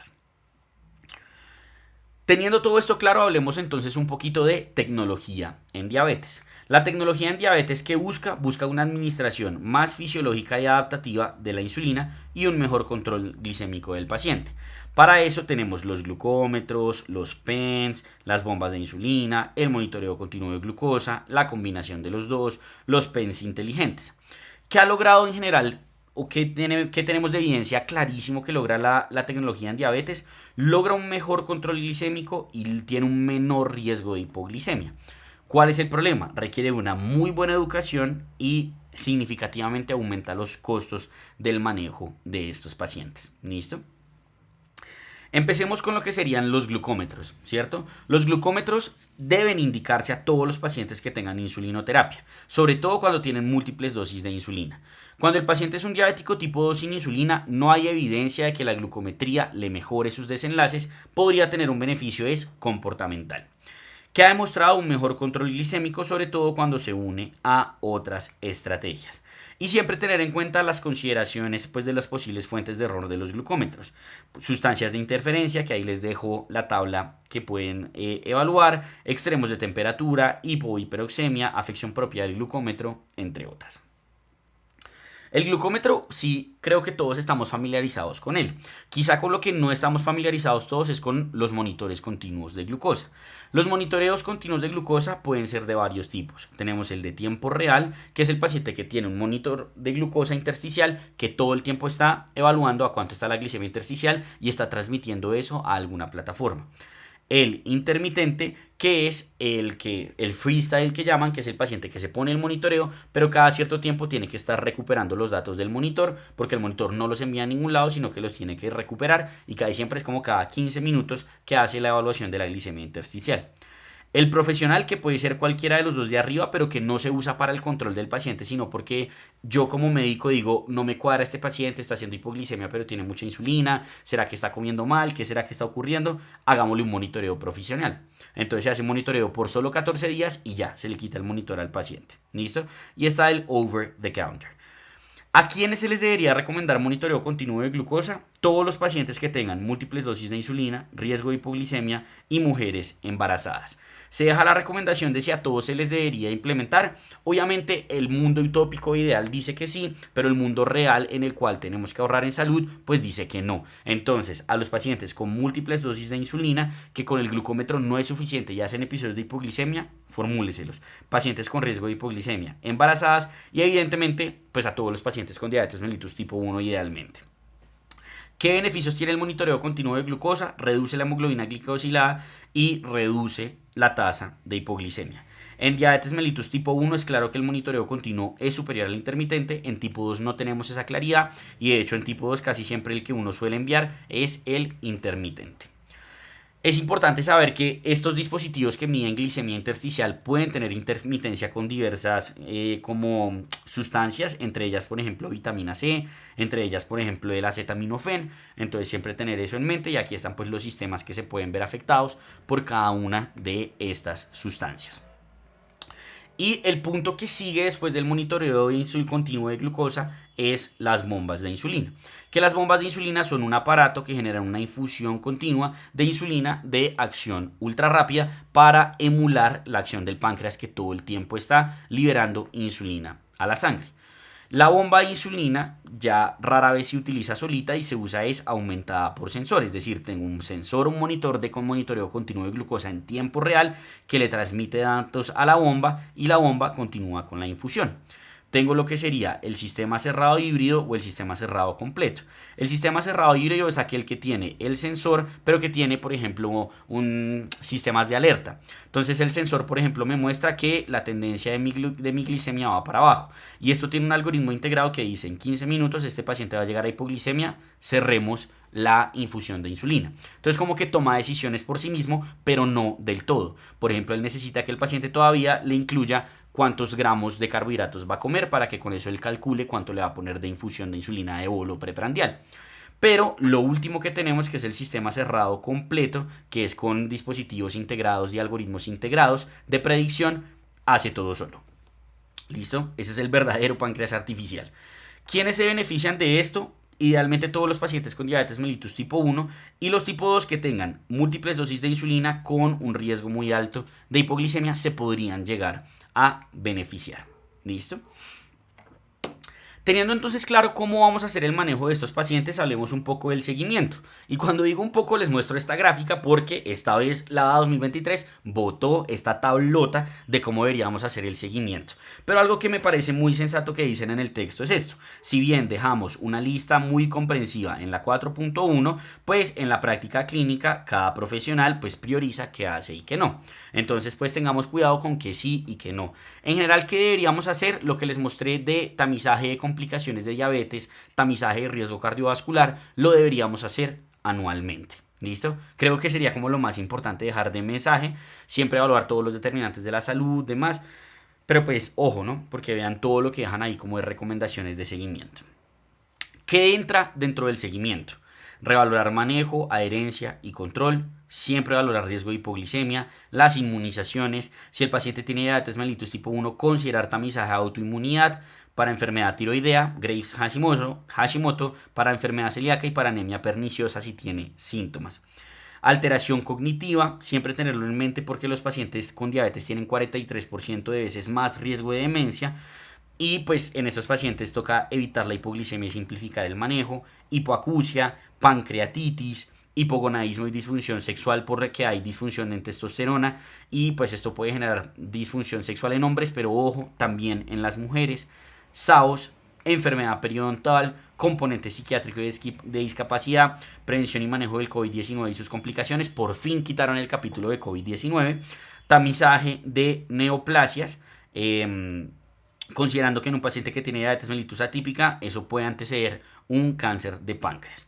Y siempre considerar el manejo multidisciplinario, siempre remitir a los pacientes que tengan indicación, al oftalmólogo, a lo que sería planificación familiar, a lo que sería todo lo de que es terapia ocupacional, al dentista para salud periodontal y así sucesivamente. ¿Listo? Voy a hablar de las consideraciones o las comorbilidades que creo son importantes que debemos tener en mente y que la DA también habla quizá un poco más a detalle. La primera de ellas claramente es la obesidad.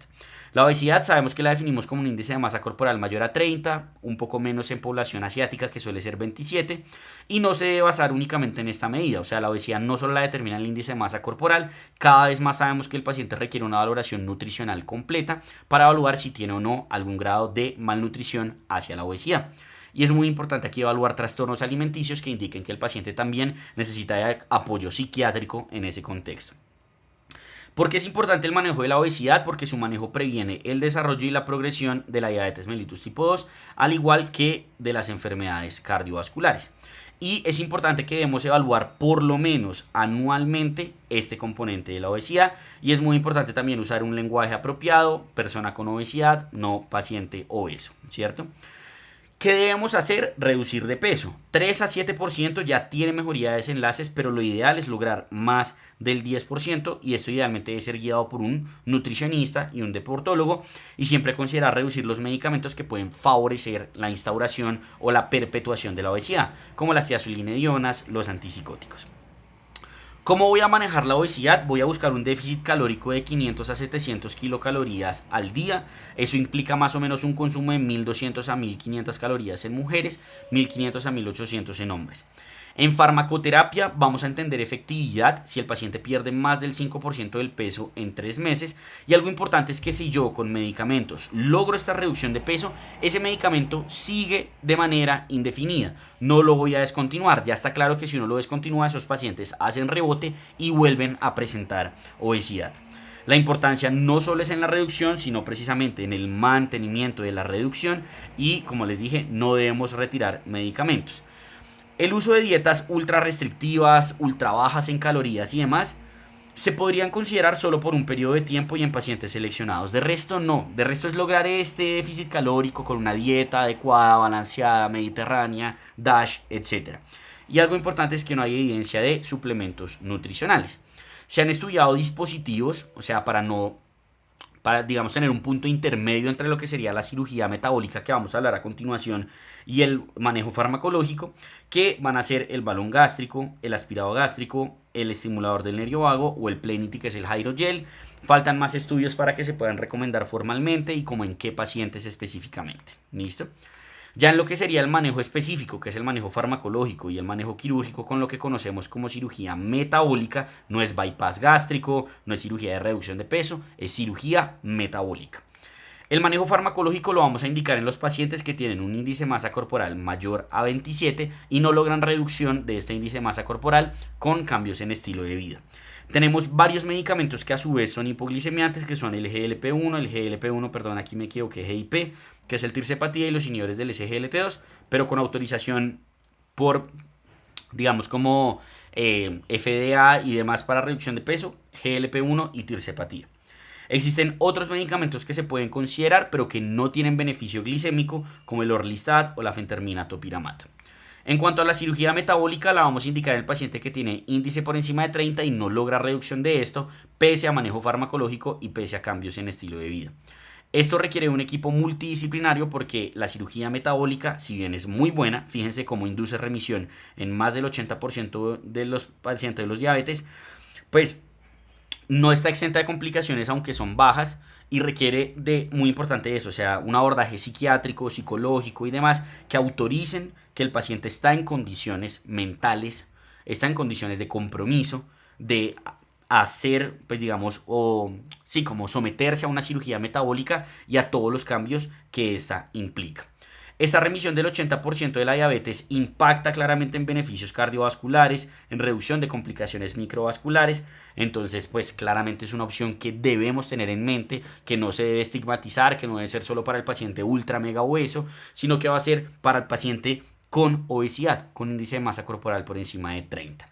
Aquí les dejo la tablita con los medicamentos o las opciones que tenemos de farmacoterapia no hipoglicemiante, recordando que la fentermina se utiliza por menos de 12 semanas y pues ahí está lo que podrían considerar de cada uno de ellos.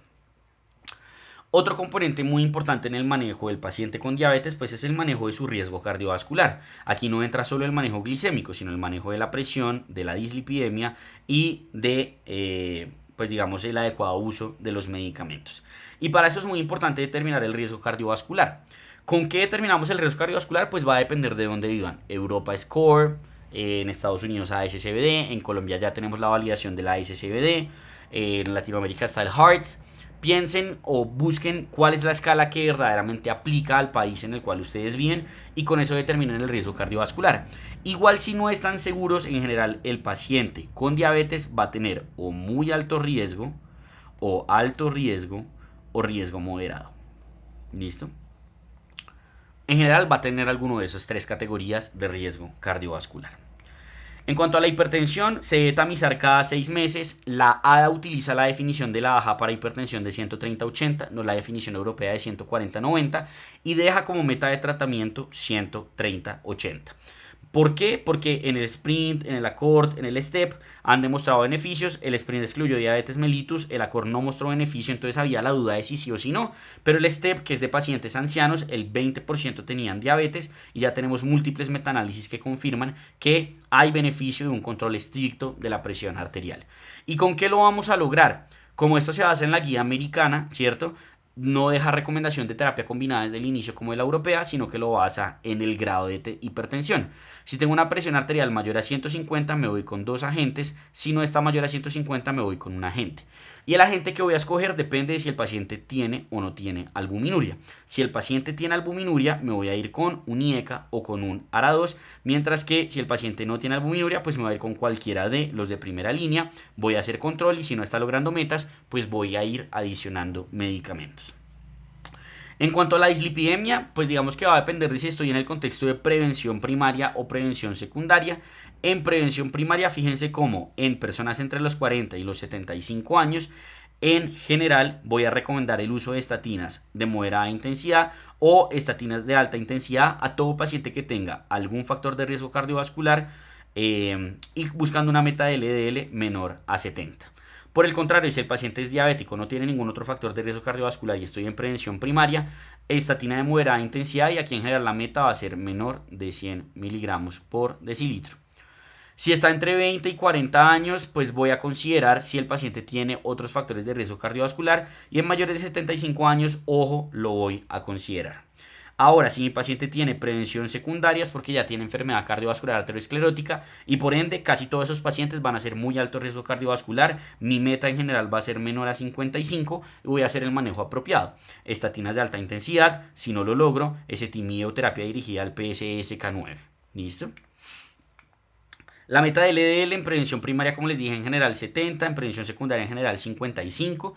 Recordar los otros tipos de dislipidemia, los pacientes pueden tener hipertrigliceridemia. Si el paciente tiene riesgo cardiovascular asociado y tiene más de 150 pC a estatinas, le voy a iniciar el icosapentil, mientras que si no tiene riesgo cardiovascular, solo le voy a iniciar si está por encima de 500 pC a estatinas, básicamente para prevenirle para pancreatitis, no es para beneficio cardiovascular. No hay utilidad de combinar estatinas con fibratos o niacina para reducir el LDL y el riesgo cardiovascular. Y algo importante es que no hay riesgo de demencia asociado al uso de estatinas. En cuanto a los antiagregantes, pues si el paciente tiene enfermedad aterosclerótica, pues todos tienen indicación de aspirina, de antiagregantes. Y conforme a guías, pues terapia dual si se revascularizó o algo por el estilo. Considerar el uso, por ejemplo, de rivaroxaban en esquema COMPASS. Considerar, pues, si el paciente tiene alto riesgo de sangrado, un retiro temprano de terapia antiagregante dual y quedarse únicamente con inhibidor de P2Y12, porque el Twilight tenía pacientes diabéticos y así sucesivamente. Ahora, en prevención primaria deberíamos utilizar aspirina. Nos dejan la recomendación de que lo podríamos considerar básicamente en aquel paciente que tenga un muy alto riesgo cardiovascular y que tenga un bajo riesgo de sangrado. La justificación es basada en un estudio que es el ASCENT, que importante es en pacientes entre 50 y 70 años sin riesgo de sangrado con factores de riesgo cardiovascular. Muy importante esa consideración. Ahora, en cuanto a la enfermedad cardiovascular, ¿el paciente se beneficia de algún tipo de tamizaje? En cuanto a enfermedad coronaria, la respuesta es no. O sea, no es como que le voy a hacer angiotac de coronarias a todos los pacientes con diabetes. Pero si el paciente tiene signos y síntomas, se la busco rápidamente. En cuanto a falla cardíaca, sí dejan una recomendación de hacer tamizaje a todos los pacientes con diabetes mediante medición de péptidos natriuréticos y si estos están elevados, ecocardiografía. Y en cuanto a enfermedad arterial periférica, también debemos tamizar a todos los pacientes con índice tarsal braquial que tengan más de 65 años, cualquier complicación microvascular o que tengan pues daño orgánico por la diabetes. ¿Listo? Siempre tener eso y se considera en cualquier paciente con diabetes que tenga más de 10 años de duración de la enfermedad.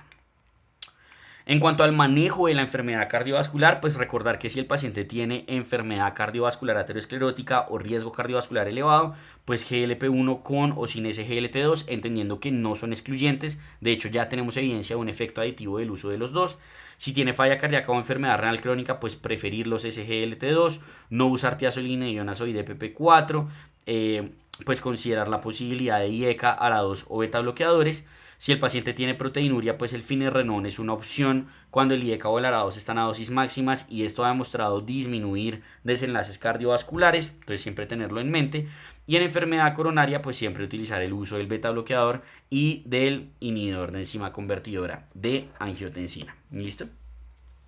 Cosas importantes de esta guía que no sé si estaban antes, yo personalmente no lo había notado, que dejan de recomendaciones. Uno es que en todo paciente con diabetes y enfermedad cardiovascular aterosclerótica o sin ella que tenga más de 55 años y riesgo cardiovascular, debería iniciarle IECA o ARA2 como prevención primaria.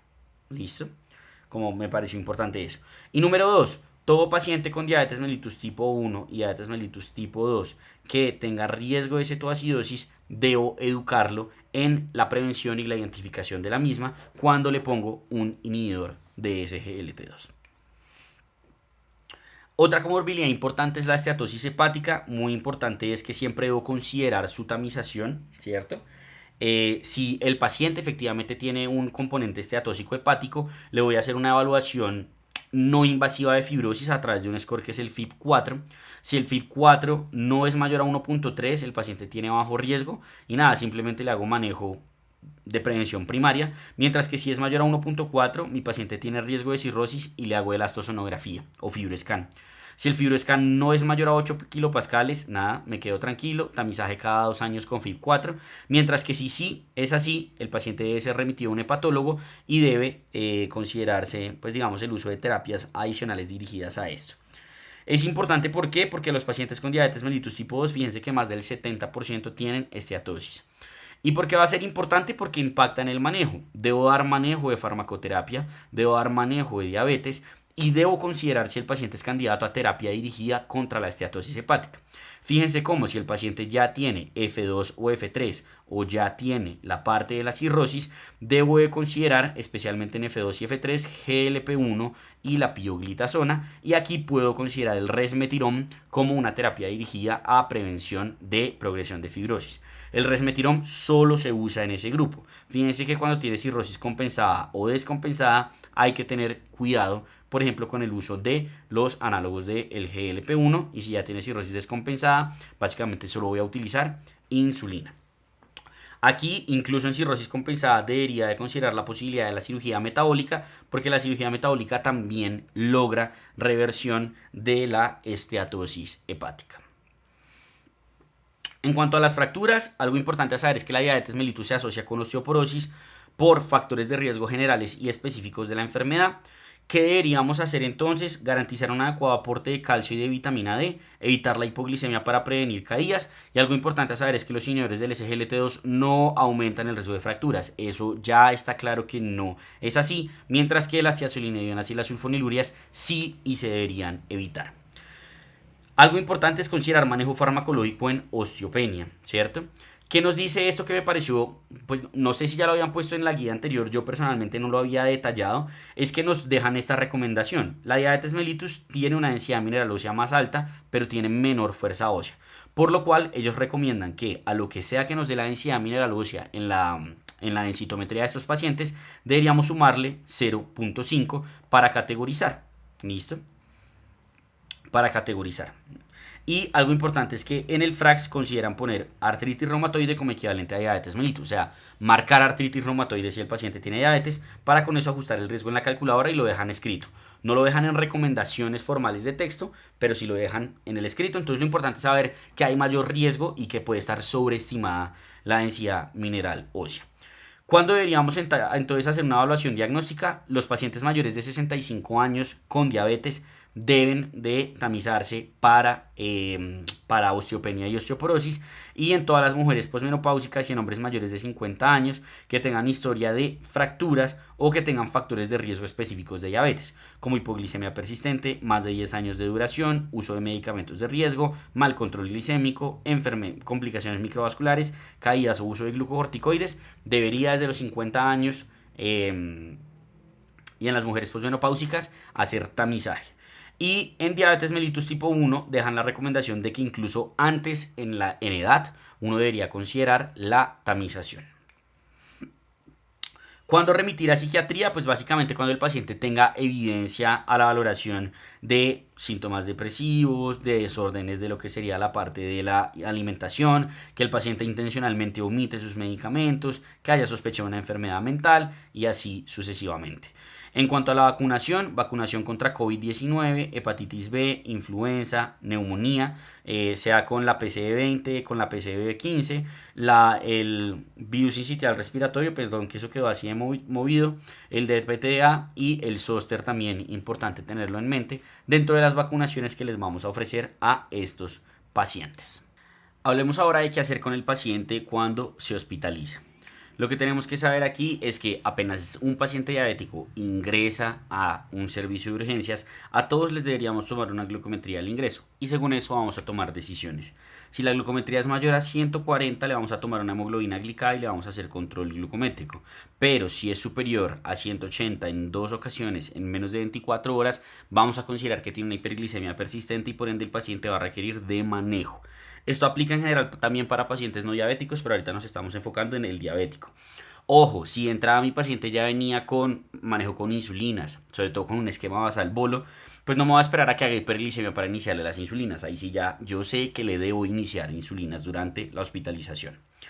Cuando yo inicio entonces un manejo de forma intrahospitalaria, siempre lo voy a hacer con insulinas y lo voy a hacer con un esquema Basal Bolo, Basal Plus o en infusión. Basal Plus quiere decir solo el basal sin los bolos y el Plus lo que quiere decir es que voy a poner un esquema correctivo según la glucometría del paciente. Y algo importante es que el basal bolo también tiene ese esquema correctivo. Y la infusión usualmente la voy a reservar para unidad de cuidados intensivos o cosas por el estilo. ¿Listo? En cuanto al seguimiento, voy a buscar una meta de 140 a 180 en escenarios no críticos, 100 a 180 nos deja la guía. ¿Y cómo voy a hacer ese seguimiento? Con un control glucométrico preprandial, es decir, antes de las comidas y a las 11 de la noche. Se podría considerar el uso de tecnología, monitoreo continuo de glucosa, se estudió mucho durante el COVID para pues evitar el contacto con los pacientes y lo que uno hace es que pues según el control glucométrico le realiza ajustes. ¿Cómo hacer los ajustes? Va a depender del protocolo de cada hospital. Hay gente que ajusta solo la basal, hay gente que ajusta la basal y las prandiales. No es una receta de cocina y depende del protocolo del hospital en el cual ustedes practiquen o ejerzan. ¿Cómo va a funcionar entonces la cosa si mi paciente tiene indicación de manejo insulínico? Voy a ver si el paciente tiene o no tiene vía oral. Si el paciente tiene vía oral, lo que voy a hacer es calcularle una dosis total de insulina. Aquí ponen 0,2 a 0,3, pero realmente estas dosis ya nunca se utilizan. Usualmente utilizamos 0,4 a 0,5 unidades por kilo de insulina. Entonces, asuman que el paciente pesa 60 kilos, ¿cierto? 0,5 por 60 daría 30 unidades internacionales de insulina. Y la mitad va a ir para la basal y la otra mitad va para el bolo. Entonces, 15 y 15. Y estas 15 se van a repartir en los bolos, 5, 5, 5. Entonces le pongo 15 en la noche y 5 antes de cada comida y le hago control glucométrico. Si me voy por el lado del Basal Plus, entonces lo que voy a hacer no es calcularle a 0,4 o 0,5, sino usualmente pues a 0,2. Sería como lo que uno podría hacer, 0,2 unidades internacionales por kilo y esa va a ser mi dosis de basal y listo. Lo único que va a hacer es control glucométrico y ya el control glucométrico le va a ir ajustando o le va a ir poniendo el esquema correctivo si la glicemia está por fuera de metas antes de que el paciente pues coma. ¿Listo? Se podrían utilizar medicamentos orales en la hospitalización. Tenemos evidencia con inhibidores del DPP4, menor medida con GLP1. Lo que más hay de recomendación realmente es con IDPP4. La no la deja como tal como recomendación, pero sí hay mucha otra bibliografía que uno puede encontrar que tiene esta recomendación. Como les dije, esto no es una receta de cocina, las dosis van a cambiar, entonces lo importante es que sea protocolizado y dirigido por expertos y siempre incluir el manejo nutricional dentro de este manejo. Condiciones particulares del manejo intrahospitalario. En la nutrición enteral o parenteral uno siempre le deja la basal del paciente y le ajusta los bolos según la nutrición. Le va a poner una unidad de insulina por cada 10 a 15 gramos de carbohidrato previo a la nutrición o incluso en la misma nutrición y se adicionan correctivos cada 4 a 6 horas. Si por alguna razón se le suspende la nutrición al paciente, era una nutrición continua, le debo iniciar dextrosa para que no vaya a ser hipoglicemia. ¿Listo? En cuanto a los corticoides, pues depende del tipo de corticoide que yo utilice. Si estoy utilizando un corticoide de corta acción, como podría ser, por ejemplo, la metilprednisolona, ¿cierto? Voy a utilizar con una dosis de NPH en conjunto con el corticoide, además del esquema regular del paciente. Mientras que si el corticoide es de larga acción, como por ejemplo la dexametasona, lo que voy a hacer es manejarle el esquema basal del paciente y se lo ajusto según lo requiera. Si mi paciente viene con tecnología en diabetes y él la sabe manejar y hay quien la sepa manejar en el hospital, la puedo continuar. Siempre en este escenario de tecnología en diabetes en general, pues es mejor creerle al paciente, ellos saben más que uno manejar su bomba y demás, pero siempre que haya un experto a quien averiguar en tal caso que haya alguna complicación, un endocrinólogo o algo que sepa de manejo en tecnología en diabetes. Y en cuanto al manejo perioperatorio, siempre requieren de valoración preanestésica. Lo ideal es que se operen con glicada por debajo de 8%. Las metas en el intraoperatorio van a ser de 100 a 180. De los medicamentos o las antihiperglicemiantes orales en general se continúan excepto el día de la cirugía, pero los SGLT2 sí se suspenden 3 a 4 días antes y algunos recomiendan suspender los análogos del GLP-1 7 días posterior a la cirugía por el riesgo de náuseas. ¿Listo? Y se considera reducción del 20% de la insulina basal el día antes si se la pone en la noche o el día de si se la pone en la mañana de la cirugía. ¿Listo? Cuando yo le voy a dar egreso a mi paciente, la hemoglobina glicada va a ser fundamental para definir cómo le voy a dar egreso. Si el paciente está por debajo de 7, lo dejo con el manejo que venía, o si es un diagnóstico de nuevo, pues le pongo manejo de un medicamento, ¿cierto? Si está mayor a 10 la hemoglobina glicada, ese paciente se va con insulina en esquema basal bolo. Si está entre 7 y 8, idealmente se da con antihiperglicemiantes orales, y entre 8 y 10 se da con antihiperglicemiante oral más GLP-1 o insulina, con una preferencia claramente por el GLP-1 en la medida de ser posible. Y es muy importante hacer un plan estructurado de egreso, adecuados seguimientos, valoraciones multidisciplinarias, educación del paciente. Y ya casi terminando, vamos a hablar acerca de las complicaciones. Recordemos que las complicaciones de la diabetes mellitus pueden ser agudas o crónicas, las hiperglicémicas, la hipoglicemia, y las micro y macrovasculares. Y estas complicaciones se presentan a los 5 años de la instauración de la diabetes en la tipo 1, pero como la tipo 2 es una enfermedad insidiosa, normalmente cuando la diagnosticamos ya podemos encontrar incluso complicaciones desde el diagnóstico, y por eso la tamización de las mismas en la diabetes tipo 1 es 5 años después del diagnóstico, mientras que en la tipo 2 es anualmente desde el diagnóstico. Y vamos a empezar con quizá uno de los cambios más importantes de la guía, que es todo lo que empezaron a ahondar sobre crisis hiperglicémicas.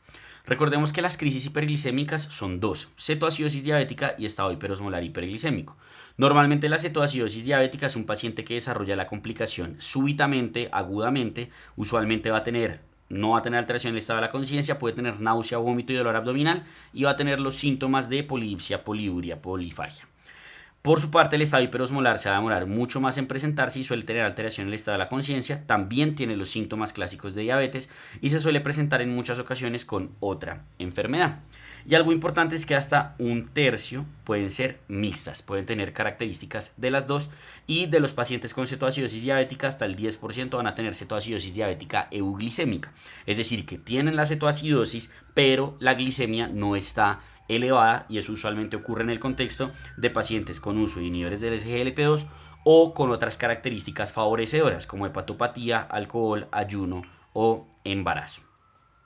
Hay diversos factores de riesgo establecidos para la crisis hiperglicémicas, como la diabetes tipo 1 o ya ser insulino dependiente, una edad más temprana, el antecedente de la crisis hiperglicémica, presencia de otras complicaciones, otras condiciones crónicas de salud, uso de alcohol, mal control glicémico, entre otras. Entonces, cuando a mí me llega un paciente que tiene una glicemia alta, ¿cierto? Usualmente por encima de 250 o 300, yo debo decir, este paciente puede tener una crisis hiperglicémica, y se la voy a confirmar. ¿Cómo lo voy a confirmar? Pues con los exámenes necesarios para definir si tiene o no la presencia de las dos. Para la cetoacidosis diabética necesito una glicemia mayor a 200 o antecedente de diabetes, por lo que puede ser euglicémica, evidencia de cetosis que puede ser con cetonemia o con cetonuria, y acidosis metabólica en gases arteriales con un bicarbonato menor a 18. Para el estado hiperosmolar hiperglicémico necesito mucha más hiperglicemia, más de 600, necesito hiperosmolaridad mayor a 300, ¿cierto? Mayor a 300, como osmolaridad efectiva, es decir, sin el BUN. Ausencia de cetonemia y ausencia de acidosis. Y si cumple criterios para las dos, pues va a ser ese 10%, hasta ese tercio, que dijimos que podía tener características mixtas. Una vez la diagnostico, voy a tener 3 pilares de manejo: líquidos endovenosos, insulina y potasio. Los líquidos endovenosos se los voy a iniciar desde que veo que ese paciente tiene esa hiperglicemia tan severa, ¿cierto? En general lo voy a hacer con cristaloides, puede ser con cristaloides balanceados o con solución salina, algunos favorecen los balanceados, pero aquí en estas recomendaciones realmente dicen que puede ser con cualquiera. Y esos cristaloides los voy a mantener hasta que la glicemia esté por debajo de 250 miligramos por decilitro, y en ese caso le voy a poner dextrosa para que el paciente no vaya a hacer hipoglicemia. La insulina es muy importante, que antes de iniciarla debo evaluar el potasio. Entonces, en mi opinión, el potasio debería estar en la mitad. Uno le mira el potasio al paciente. Si el potasio está menor a 3.5, no le puede iniciar la insulina hasta que no le reponga el potasio. Si el potasio está mayor a 5, lo que hace es iniciarle la insulina y le va a estar monitorizando el potasio cada 2 horas. Y si el potasio está entre 3.5 y 5, lo que va a hacer es darle una ampolla de catrol, es decir, 10 a 20 mil equivalentes de potasio por cada litro de solución salina que se le administra. ¿Listo? Y para la insulina, si el potasio no me la contraindica, entonces si tengo una cetoacidosis diabética moderada o severa o tengo un estado hiperosmolar hiperglicémico, le voy a poner insulina endovenosa. En el caso de la cetoacidosis, a una dosis de 0.1 unidades internacionales por kilo en bolo, seguido de una infusión de 0.1 unidades internacionales por kilo. Mientras que en el estado hiperosmolar, este consenso indica una dosis de 0.05 unidades internacionales kilo hora de infusión sin bolo. Si la cetoacidosis diabética es leve, yo puedo hacer uso de insulina subcutánea dándole un bolo de 0,1 unidades internacionales por kilo y luego continuando 0,2 unidades por kilo cada 2 horas. Y le voy a continuar la insulina hasta que la glucosa esté por debajo de 250 y ahí le voy a ir disminuyendo poco a poco la insulina. ¿Hasta cuándo? Hasta que el paciente cumpla los criterios de resolución. Que los criterios de resolución están acá. Básicamente es que mejore el pH, que ya no tenga el bicarbonato bajo, que ya no tenga cetonemia, que la osmolaridad haya estado por debajo de 200, buen gas urinario y glucosa por debajo de 250. Cuando eso ocurre, lo que tengo que hacer es una transición del esquema oral al esquema subcutáneo. ¿Listo? Y algo muy importante es cómo hacer esa transición. ¿Listo? Esa transición es muy importante que ustedes sepan. Si ustedes tienen la infusión de insulina y le van a iniciar la transición, le calculan el esquema basal bolo como explicamos que se lo calculábamos al paciente hospitalizado. Usualmente con una dosis más alta. Donde yo me formé, le poníamos 0,7 unidades internacionales por kilo. Entonces la mitad de eso era para la basal. La basal se la ponía a mi paciente, pero le continuaba la infusión de insulina. Después de ponerle la basal, le continuaba la infusión de insulina 2 horas y después de eso sí ya la suspendo y me quedo solo con la basal. ¿Por qué? Porque la basal se demora 2 horas en empezar a actuar y si esas 2 horas yo le suspendo la infusión de insulina, el paciente va a volver a entrar en crisis hiperglicémica. Eso en cuanto a las complicaciones de crisis hiperglicémicas. Pasemos a la otra complicación aguda que es la hipoglicemia. Existen diversos factores de riesgo sociales, culturales, económicos, clínicos y biológicos que están ahí en la tabla, como edad avanzada, sexo femenino, variabilidad glicémica, polifarmacia, enfermedad renal crónica, entre otras, que favorecen que uno pueda tener hipoglicemia. Cuando uno tiene hipoglicemia, uno hace dos tipos de síntomas neurogénicos y síntomas neuroglicopénicos. Los neurogénicos son los debidos a disautonomía, ¿listo? Mientras que los neuroglicopénicos ya son la alteración en el estado de la conciencia por la falta de energía a nivel del sistema nervioso central. Estos son los primeros que ocurren, pero resulta que cuando un paciente se expone a hipoglicemia constantemente, estos se pierden porque el paciente se adapta, por decirlo de alguna forma, y solo va a hacer síntomas hasta que haga estos que son los tardíos, que son los neuroglicopénicos.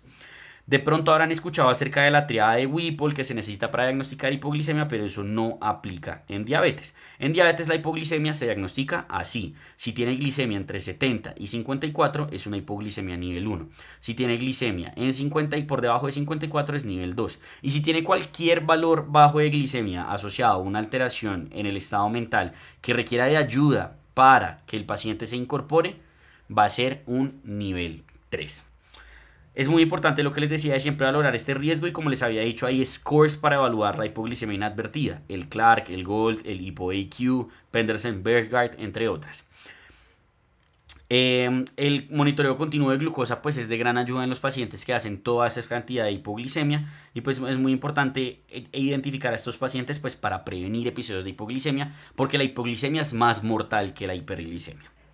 Si mi paciente tiene hipoglicemia la voy a manejar con la regla del 15. Es decir, le voy a dar 15 gramos de glucosa o de dextrosa y le voy a hacer un control en 15 minutos. ¿Listo? Esos 15 gramos, ¿cómo se los voy a dar? Puede ser con una tableta tomada o algo por el estilo. O si le voy a poner administración endovenosa, va a ser con dextrosa al 10%, 150 cc. Normalmente en nivel 1 y ocasionalmente en nivel 2, esto se lo pongo vía oral. De lo contrario, suele ser endovenoso. Cuando los pacientes no tienen vía oral y por ejemplo no tengo la posibilidad de ponerle la dextrosa, le pongo glucagón. Listo, que hay varias formulaciones de glucagón. Importante cuando es vía oral que sea líquido, que no sea grasa, que no tenga proteínas, porque todo eso puede o retrasar el inicio o la elevación de la glicemia o incluso pueden estimular la secreción de insulina, lo cual empeoraría la hipoglicemia. Entonces es agua con azúcar, básicamente. ¿Listo? Ya en las complicaciones crónicas tenemos la enfermedad renal diabética. 30-40% de los pacientes diabéticos sufren de enfermedad renal crónica y lo primero que suele ocurrir en estos pacientes es la proteinuria, pero entendiendo que no siempre la van a tener. Uno siempre debe pensar en diferenciales en el contexto de un paciente que tenga sedimento activo o que tenga deterioro acelerado de la función renal y es muy importante prevenir la lesión renal aguda en la medida de lo posible para preservar el mayor tiempo que se pueda las nefronas restantes que tienen esos pacientes. Si bien se habla de que cuando el paciente tiene nefropatía, tiene retinopatía, esto no aplica del todo, en teoría es más en diabéticos tipo 1, entonces no es que sea una condición necesaria. Puede haber nefropatía sin retinopatía y viceversa. Entonces, ¿cómo le voy a estar evaluando la parte de la enfermedad renal crónica? La voy a estar tamizando con la función renal a través de una relación albuminuria-creatinuria y a través de creatinina para una estimación de la TFG. ¿Listo? Y se hace por lo menos de manera anual. ¿Con qué le voy a estimar la tasa de filtración glomerular? CKEPI 2021, considerar la fórmula con creatinina y cistatina si considero que puede dar algún error en la medición de creatinina en mi paciente. Y si yo le diagnostico una enfermedad renal crónica, la voy a estadificar tal cual como estadifico todas las enfermedades renales crónicas que existen. Entendiendo, muy importante, que si la única alteración que tiene mi paciente es la albuminuria, no el deterioro de la tasa de filtración glomerular, yo requiero albuminuria en 2 a 3 muestras en 3 a 6 meses, porque estos pacientes pueden tener muchas proteinurias transitorias. Y recordemos que para diagnosticar enfermedad renal crónica sí o sí necesito de la evidencia de la alteración por más de 3 meses, eso nunca lo olviden. Cuando no es enfermedad renal crónica por diabetes, si es una tipo 1 que lleva menos de 5 años, si tiene sedimento activo, o sea, hematuria, cristaluria y demás en el sedimento. Cuando la glicemia ha estado bien manejada crónicamente, cuando la tasa de filtración está bajando muy rápidamente o cuando aumenta de manera súbita la proteinuria y en un paciente con tipo 1 que no tenga retinopatía. Y ahí yo lo mando al nefrólogo, hago estudios adicionales e incluso puedo considerar biopsiar. Ya para el manejo, pues la prevención solo se logra con control glicémico, es la única forma de prevenir la enfermedad renal diabética. Ya si se instaura y el paciente tiene albuminuria, le voy a poner IECA o ARA2 con una meta de reducirle ojalá más del 30%. ¿Listo? Recordar que el IECA y el ARA2 pueden elevar transitoriamente la creatinina, pero si esta elevación es menor al 30%, no hay que suspenderlos y no sirven como prevención primaria. O sea, se ponen es cuando hay albuminuria. Si el paciente no tolera IECA o ARA2 por alguna razón no tiene contraindicación, pues algunos calcioantagonistas también pueden tener algún efecto antiproteinúrico, pues no es el mismo que el IECA o el ARA2, pero pueden servir. En cuanto al manejo dietario, solo si el paciente tiene TFG menor a 30 es que le voy a disminuir la cantidad de proteínas a menos de 0.8 gramos kilo día. Y el sodio, lo ideal es que consuma menos de 2.3 gramos día, que eso equivale más o menos a 5 gramos de sal. Recordar que en diálisis o en pacientes sarcopénicos uno sí requiere más consumo de proteínas. Y siempre considerar remisión temprana nefrología en caso de progresión en TF menor a 30 o si la etiología es incierta. Recordar que la enfermedad renal crónica tiene muchísimas complicaciones, alteraciones electrolíticas, sobrecarga hídrica, hipertensión, acidosis metabólica, que se empiezan a presentar y a tamizar cuando están por debajo de 60 y pues en esos escenarios habrá que hacer el manejo específico de las mismas. Entonces, en general, ¿qué vamos a hacer con un paciente? Le vamos a hacer cambios en estilo de vida. La primera línea de manejo va a ser el inhibidor del SGLT2, que ya habíamos mencionado eso en el manejo de los pacientes, pues manejo de la enfermedad cardiovascular y si el paciente está proteinúrico, inhibidor del eje renina-angiotensina-aldosterona. Si pese a estos dos medicamentos el paciente persiste proteinúrico, el finerenone es una gran opción y vean cómo ya acá incluyen la posibilidad de hacer uso de los análogos del GLP-1 dentro del contexto del manejo de la enfermedad renal diabética por el estudio FLOW que mencionábamos. En cuanto a retinopatía y neuropatía, pues digamos que esto sí es más de cada una de las especialidades, se tamiza cada 1 a 2 años con fondo de ojo dilatado, en embarazadas trimestralmente, aumenta el riesgo de retinopatía cuando uno usa insulina y GLP-1 y el manejo va a depender de las características. Uno la retinopatía la divide en proliferativa, no proliferativa y si tiene o no tiene edema macular. Si es una proliferativa de alto riesgo, lo que uno hace es fotocoagulación láser o inyección de anti-VEGF. Mientras que si tiene edema macular se le hace inyección de anti-VEGF y en ocasiones se usan corticoides. En cuanto a la neuropatía, el tamizaje es anual, se hace con pinprick o temperatura para evaluar fibra pequeña y con vibración para evaluar fibra grande y con monofilamento para evaluar la sensación protectora. Recordar que la disautonomía, si bien la neuropatía más común es la polineuropatía simétrica distal, que es la del pie, que les empieza a arder y todo eso, hay muchos otros tipos de neuropatía y esos pacientes pueden tener neuropatía autonómica, entonces tienen alteraciones en el ritmo cardíaco, neuropatía cardíaca, gastrointestinal, entonces tienen gastroparesia, genitourinaria, entonces hacen retención urinaria, entre otras. Lo que nos hablan de manejo en esta guía es principalmente del manejo del dolor neuropático y nos dejan como opciones de manejo gabapentinoides, antidepresivos tricíclicos y duales y bloqueantes de canales de sodio, aclarando que los opioides no son de utilidad y pues si el paciente tiene otras neuropatías se las manejamos. En cuanto al pie diabético, anualmente hay que hacerle revisión del pie al paciente y síntomas de neuropatía, de enfermedad arterial periférica, perdón, como claudicación, dolor muscular y demás. Si hay alteraciones se debe remitir al podólogo para definir manejo. Si el paciente tiene pie diabético, hay unas categorías que se han instaurado, 0, 1, 2 y 3, dependiendo del riesgo de úlcera, de las características en cuanto a si tiene pérdida de la sensación protectora o tiene enfermedad arterial periférica, y conforme a eso se determina qué tan frecuentemente se le hace la examinación. Si el paciente desarrolla úlceras, pues digamos que el manejo usualmente es, por ejemplo,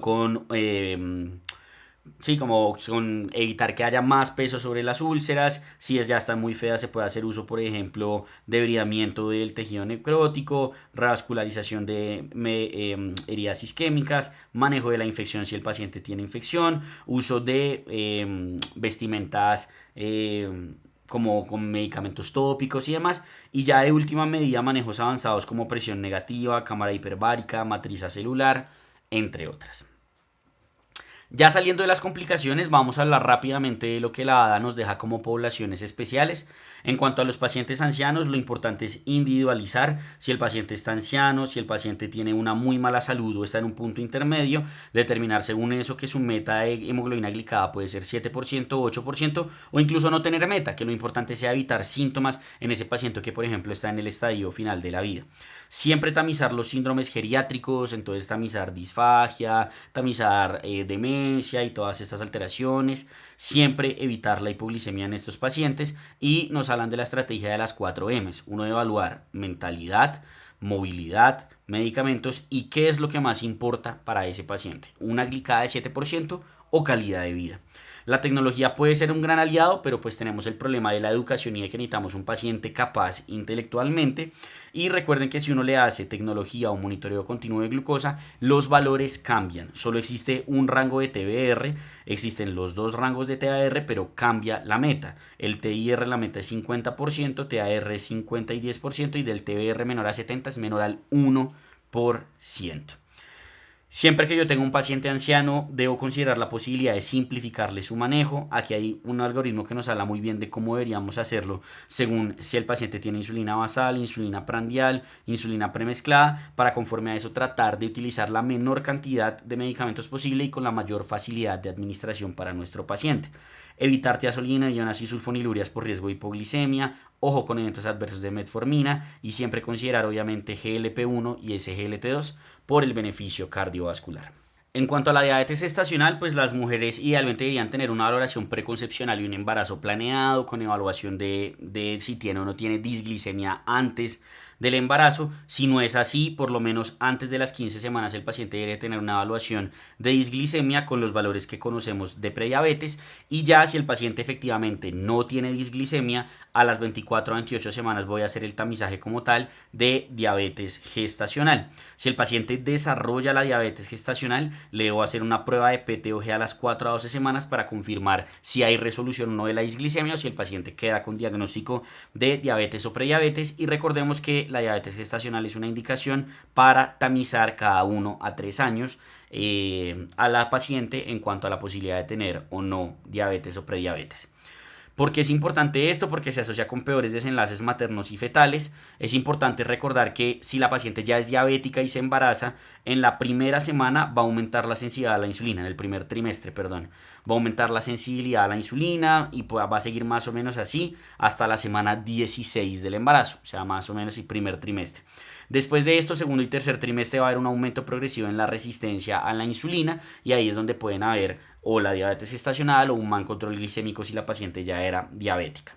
No hay evidencia de manejar la alteración temprana del metabolismo, o sea, esa prediabetes de la embarazada no se debería manejar y se puede diagnosticar en 1 o 2 pasos, pero la recomendación es de un paso porque aumenta 1 a 3 veces los diagnósticos y predice de adecuada manera los desenlaces fetales, maternos y neonatales. ¿Cómo se hace la estrategia de un paso? Básicamente se hace una PTOG y se evalúa la glicemia en ayunas, a la hora y a las 2 horas.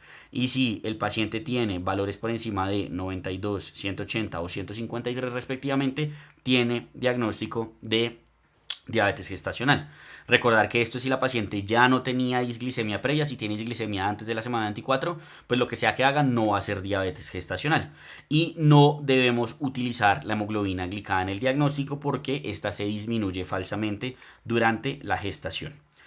Idealmente, si la paciente va a control preconcepcional, debería tener una hemoglobina glicada menor a 6.5 antes de embarazarse. Es importante en términos de la planificación que los análogos del GLP-1 pueden retrasar la absorción de anticonceptivos orales y se debe tener en cuenta en una mujer en edad reproductiva que sea diabética. Y siempre una evaluación previa de retinopatía es muy importante porque en el embarazo se puede deteriorar. Si la paciente desarrolla diabetes gestacional, el manejo es dietario y de estilo de vida principalmente. Y si pese a esto no logra un adecuado control, el manejo preferido van a ser las insulinas y considerar de manera temprana la tecnología en diabetes, sobre todo en pacientes con diabetes mellitus tipo 1. Si la paciente es diabética, recordar el uso de la aspirina para prevenir pues, las complicaciones asociadas y siempre tener cuidado con la hipoglicemia en el posparto porque como les dije, en el segundo y en el tercer trimestre aumenta la resistencia, pero apenas la placenta sale, apenas ocurre el alumbramiento, pues esto se quita y la paciente va a tener un aumento súbito en la sensibilidad a la insulina y puede desarrollar hipoglicemia y se puede hacer una PTOG a las 4 a 12 semanas del parto. Si la paciente está embarazada y le estoy haciendo seguimiento, pues aquí está como las métricas que podemos utilizar del GPA. Fíjense como el TIR es entre 63 y 140 con meta de más de 70%. El TBR es menor a 63, el 1 y el 2 es menor a 54 con meta de 4 y 1%. Y el TAR en este caso es el que yo no quiero que ocurra. Solo hay un TAR y la idea es que sea menor al 25%. Si por alguna razón se le mide hemoglobina glicada, la idea es que sea menor al 6%, pero como les dije, lo ideal es no utilizarlos. Aquí están las metas, pues en ayunas, a la hora y a las 2 horas. Conforme a eso voy a determinar inicio de manejo farmacológico y ajuste como tal del manejo farmacológico. Entonces, si estoy en manejo sin insulinas, esta va a ser mi meta. Si pese a eso me toca poner la insulina, se la pongo y ahora esta va a ser mi meta. En cuanto a la diabetes genética, se conoce como neonatal si se presenta antes de los 6 meses y se da mutaciones en los genes de los canales de potasio dependientes de ATP o de la insulina. Y esta puede ser transitoria o permanente. Las MODY como tal son después de los 6 meses, pero antes de los 25 años y se sospechan cuando o hay la diabetes neonatal o en pacientes con características no claras de diabetes tipo 1 ni tipo 2, usualmente jóvenes y que tienen una hiperglicemia estable, o sea, sí tienen hiperglicemia pero no hacen cetoacidosis, no requieren de insulina y demás. La gran mayoría son autosómicas dominantes, por lo cual la historia familiar va a ser fácil de evidenciar. Todos tienen diabetes en, pues digamos, como todas las generaciones. Las más comunes van a ser la tipo 2, la tipo 3 y la tipo 1 y es importante su diagnóstico ya que puede orientar al manejo, orientar a suspender el manejo o incluso a solo utilizar sulfonilurias, por ejemplo, en el caso de la tipo 1, de la MODY pues 1. Aquí están la MODY, las neonatales, las mutaciones y demás, pues si alguien quisiera revisar, le dejo la tablita. En cuanto a desórdenes del páncreas exocrino, digamos que las personas que tienen pancreatitis aguda se les debería hacer un tamizaje de diabetes 3 a 6 meses después del episodio y posteriormente se recomienda de manera anual si el paciente desarrolla pancreatitis crónica. Esta también la ha llamado como diabetes tipo 3C. Se deben evitar los análogos de GLP-1 y los DPP-4 en estos pacientes por el riesgo que se ha documentado de pancreatitis. Siempre considerar el inicio temprano de insulina porque pues suelen tener déficit y considerar el trasplante de islotes. En cuanto a fibrosis quística, en los pacientes con fibrosis quística al de los 10 años en adelante se les debe hacer un tamizaje anual. ¿Listo? Y algo importante es que se recomienda el tamizaje con medidas de glicemia, no con medidas de, o sea, con PTOG, no con hemoglobina glicada, es como lo más importante. Y si el paciente desarrolla fibrosis quística, digamos que después de los 5 años se va a hacer monitorización anual de las complicaciones. Y en cuanto a la post-trasplante, recordar que pues existe la diabetes post-trasplante, está lo que se conoce como NODAT o PTDM. NODAT básicamente se refiere a que antes no había diabetes, la PTDM no tiene esa consideración y es la que se asocia con riesgo cardiovascular. ¿Qué hace uno después del trasplante? Uno tamiza al año Y pues algo importante es que para uno tamizarlo requiere 45 días de inmunosupresión estable, porque la inmunosupresión es la que puede alterar algunos de los valores de glicemia. En este contexto también el diagnóstico basado en pruebas de glucometría va a ser el ideal. Y pues digamos que si el paciente desarrolla la diabetes, esa no va a ser indicación para cambiarle la inmunosupresión. Le manejo la diabetes, pero le continúo la inmunosupresión, porque claramente ahí el órgano trasplantado es lo más importante. Con esto terminaríamos entonces este video de la A 2025. Espero que les haya gustado. Sé que quedó bastante largo, pero realmente no supe cómo más resumirlo. Cualquier duda que tengan, déjenla en los comentarios. Y si quieren seguir aprendiendo con nosotros, lo pueden hacer con el video que está en sus pantallas.